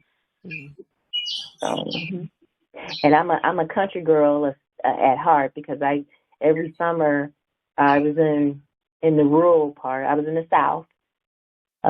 They send me away to be with my grandmother, and I've grown accustomed to that. That's good to have the best of both worlds. Yes. That's kind of how I grew up, too, when we would go to Williston, Florida, or to Gainesville, Florida, to our relatives there during the summertime. And so, you know, they had the big, wide field area, you know, and they had all kinds of food growing in their yard and their livestock and everything. And they cooked the best cooking, the best food in the world. And, man, those were just the healthiest days of my life, you know, during that my time. best childhood memories of being in the South. That's so true. Yeah.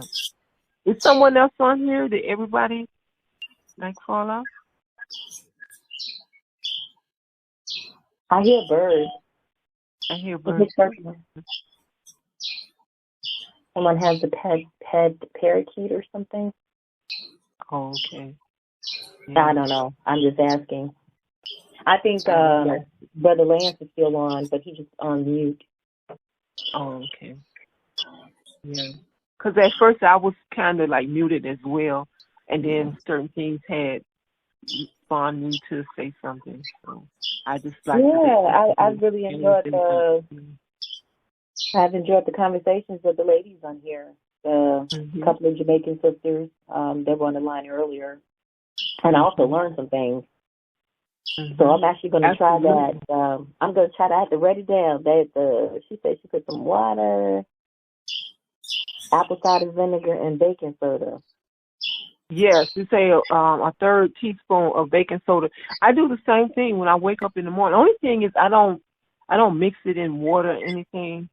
I just dip the teaspoon in the baking soda and I put it on my tongue and I drink some water. Like I drink it when I wake up, and that helps it does help to alkalize.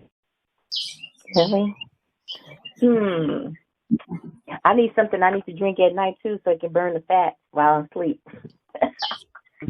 Just a system for me. So we could get some ginger, get something I can drink before I go to bed at night.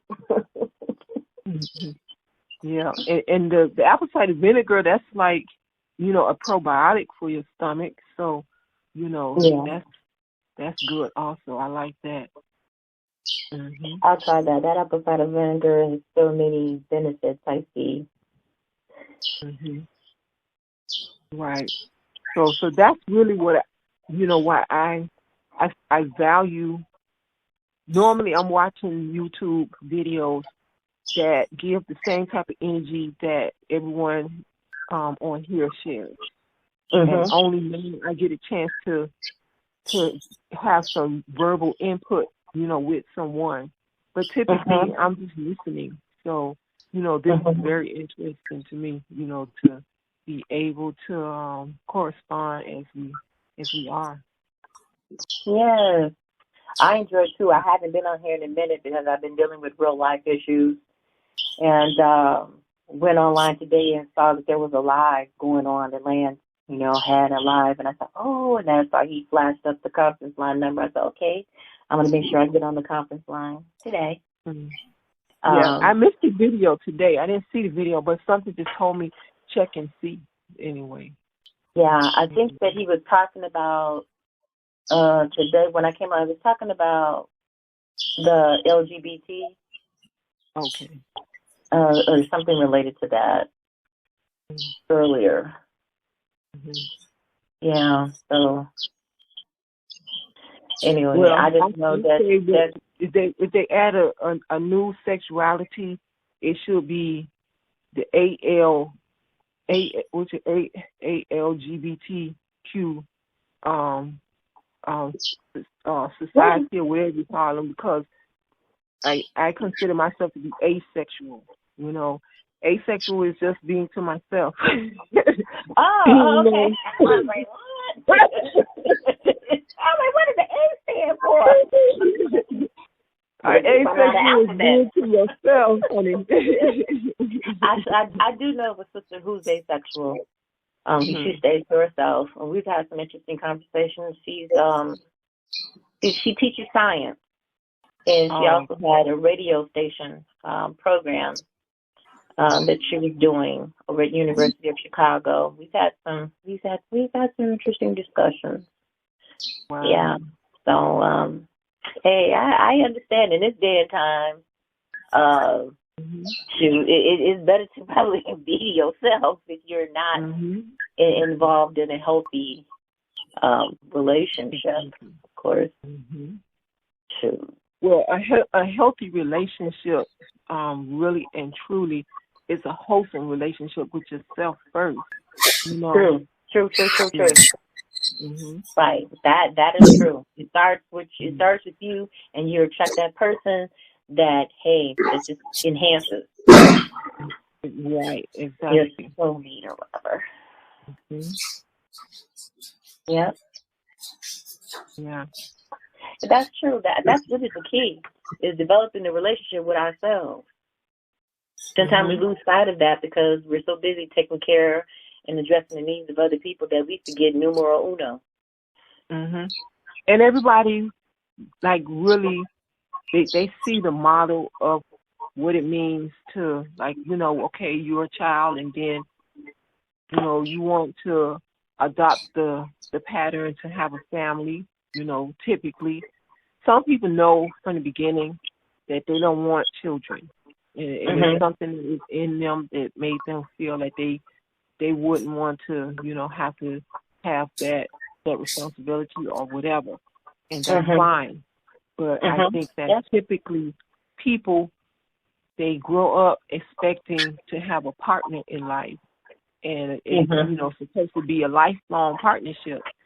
And you expect that it's based on, you know, certain principles where, you know, we can be respectable to one another. And so, you know, when people, they don't understand the fundamentals of actually serving to even attract that type of situation, then, you know, they wind up going through a whole bunch of experiences of fiascos and really being lost with themselves, I think. You know, And this is where I'm going to say this is where culture comes in. We need to establish or implement a culture so that there could be healthy female-male relationship dynamics. Because I look at other cultures and I have a newfound respect for arranged marriages and stuff like that, which typically seems to work out more and become and have success than those who have to go through a period of finding a mate and then breaking up with that mate to find another mate. You know, it's just the values and the virtues have changed. Because there's other cultures where the young women, they're excited about getting married. I mean, as a matter of fact, because in certain societies, you can't really operate without having a man. You have to have a male person. And it's very interesting how we are put into situations where something that should be natural is a challenge to have and to cultivate. You know, and I get it. We've had some sociological interferences, and we have to overcome those sociological interferences to restore balance amongst ourselves. And I understand why culture is so necessary, because culture is like a immune system. It immunizes you against certain dysfunctions. But I think that as Black Americans, we have to pat ourselves on the back, because even though we have experienced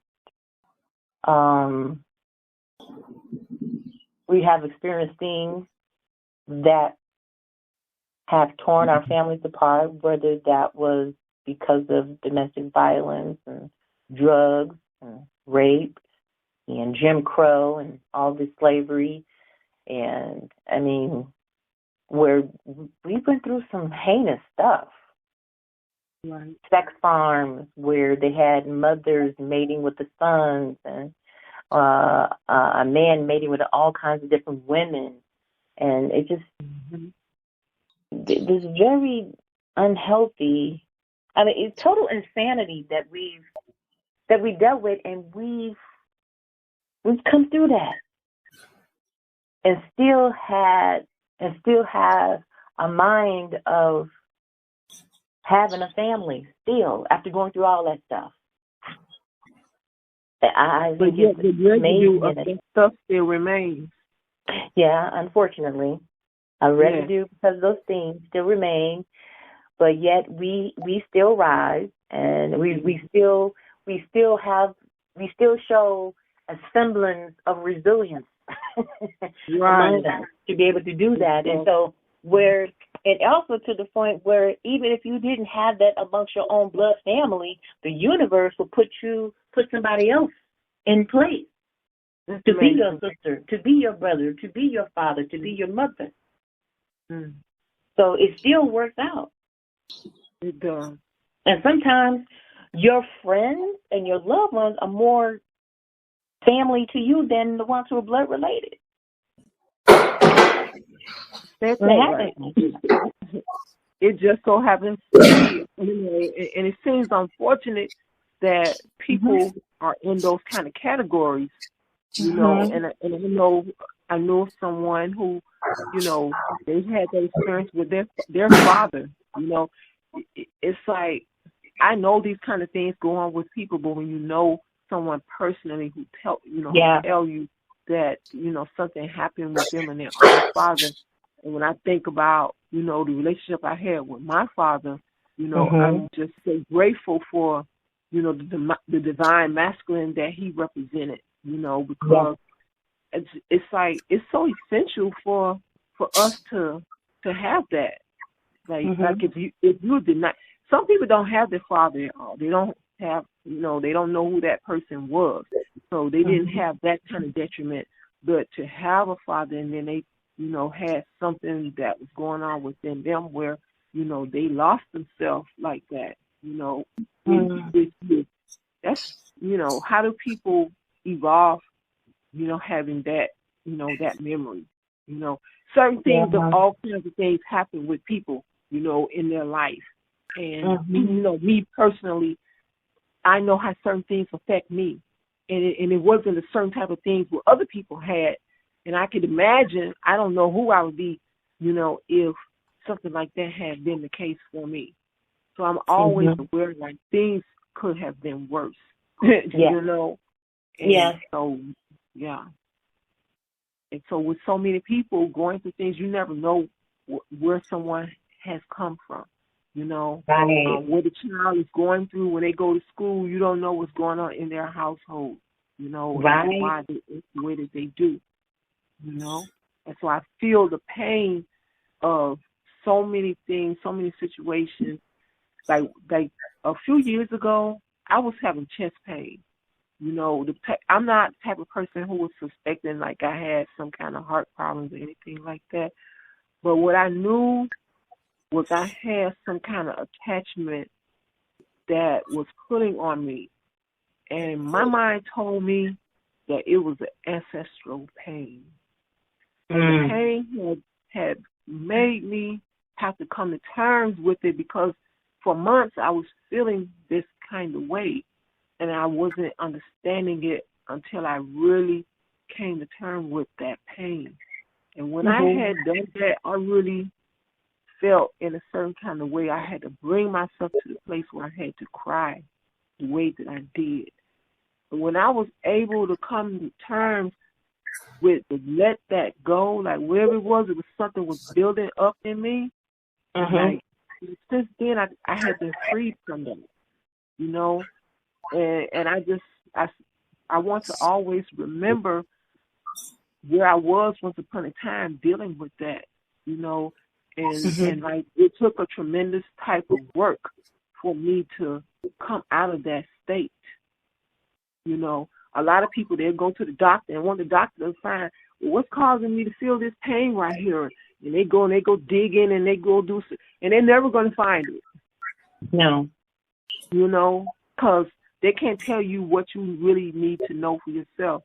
Like how to go deep within and understand what this pain is. And I see from my whole body perspective, I come to terms with my pain.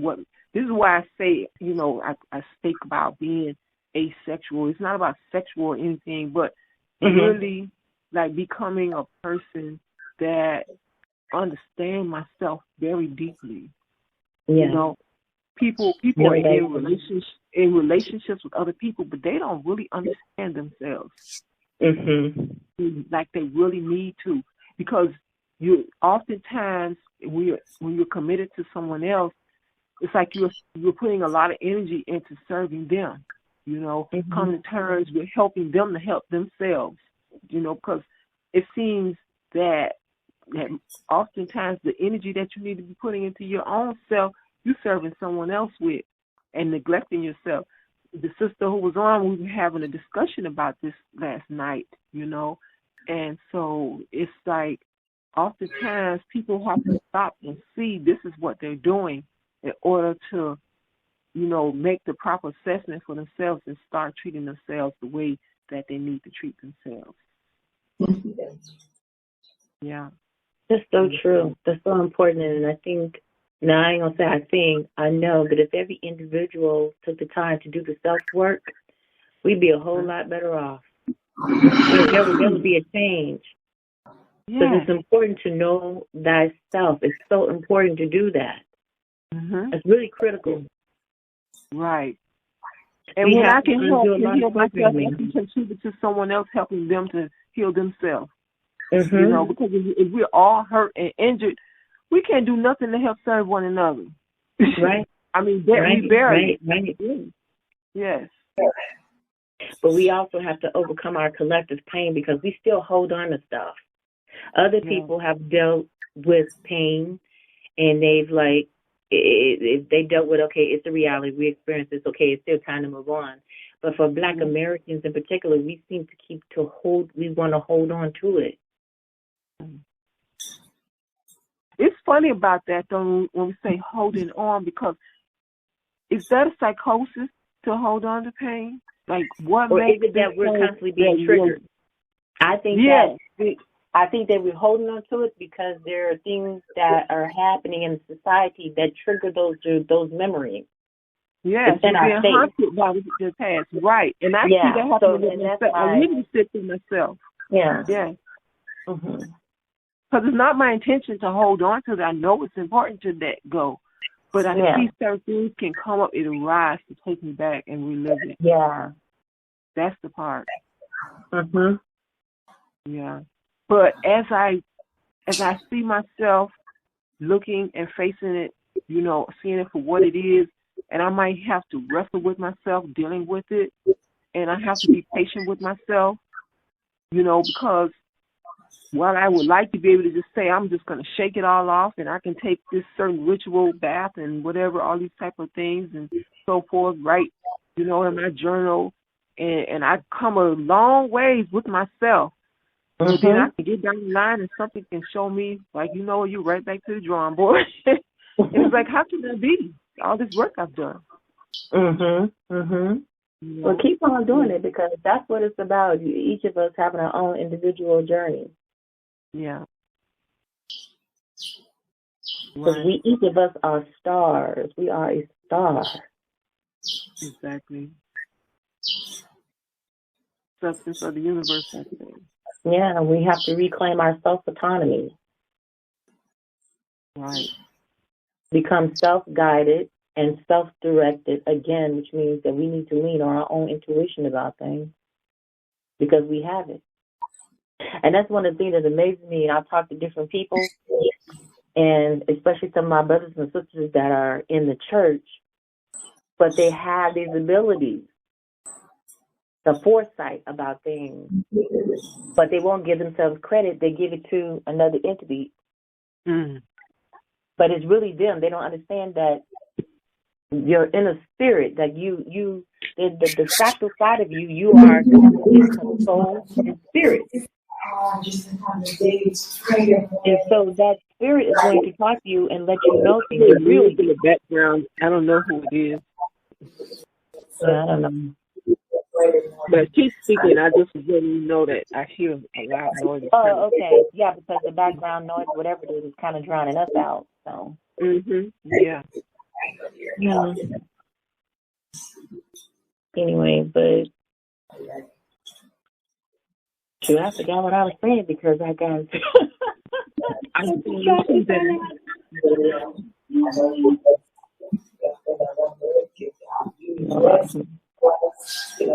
We covered quite a bit of subject matter here. I'm sure there's more to come.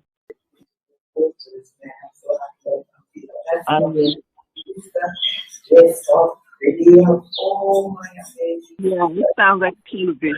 It sounds like a TV, doesn't it?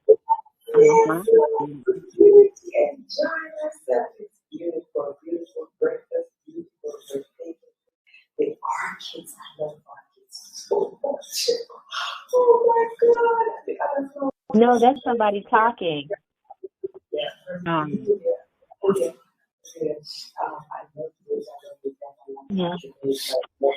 Well, sis, Florida sister, I'm going to get ready to retire. Okay. And I've enjoyed this conversation, and there's always some food for thought. And I'm going to get my water, apple cider, baking soda. I'm going to pick up on that regime as well. And so, I mean, I touch bases with that, but I don't regularly do it enough. But I do typically take a little baking soda in the morning time and drink a little water down with it. Sometimes I need to drink a little apple cider vinegar and water in the morning too. Okay, I can start doing that. Yeah. And it's just like what you say, we have to develop a cultural way of taking care of ourselves. Yes. And it's been difficult for me because I wasn't always this way, but we had observed the kind of people that that were doing the kind of things I feel like I'm supposed to know. You know, like to know the herbs and to understand the earth and the elements. You were talking about the people in the church where they basically can't give up, you know, to give their energy to the outside, you know, and so that's what you were going with that.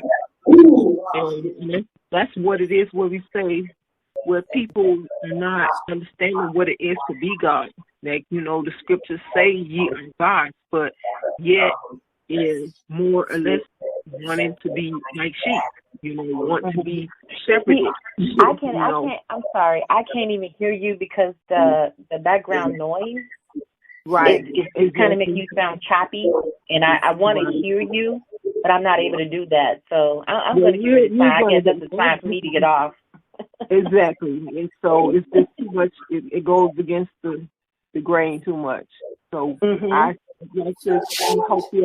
want to hear you and listen to you, but it seems like the volume has gotten actually louder. Right. And I don't understand that, because if I come online and I hear people talking, I put myself on mute. So that, Okay. Well, just out of respect for the line. But again, I enjoyed talking to you. I look forward to conversing with you again. You have okay, so are you on the Eastern time, Standard Time? Because I'm in Central. I'm Eastern. I'm in, Eastern. Oh, so you in the future. I'm still in the past. Oh, okay. Oh, wait a minute. So it's got to be 2 o'clock? Going on 2 o'clock there? Right now, let's see what time it is. It's, it's going on 2 o'clock. Okay, it's going on 1 o'clock here. 12:59. Yeah. Okay, I should be in bed. But anyway, I enjoy it. It's been great. Thank you. And I look forward to talking to you on the next time on the line. Have a good evening. Peace. Thank you. Peace. For you and put something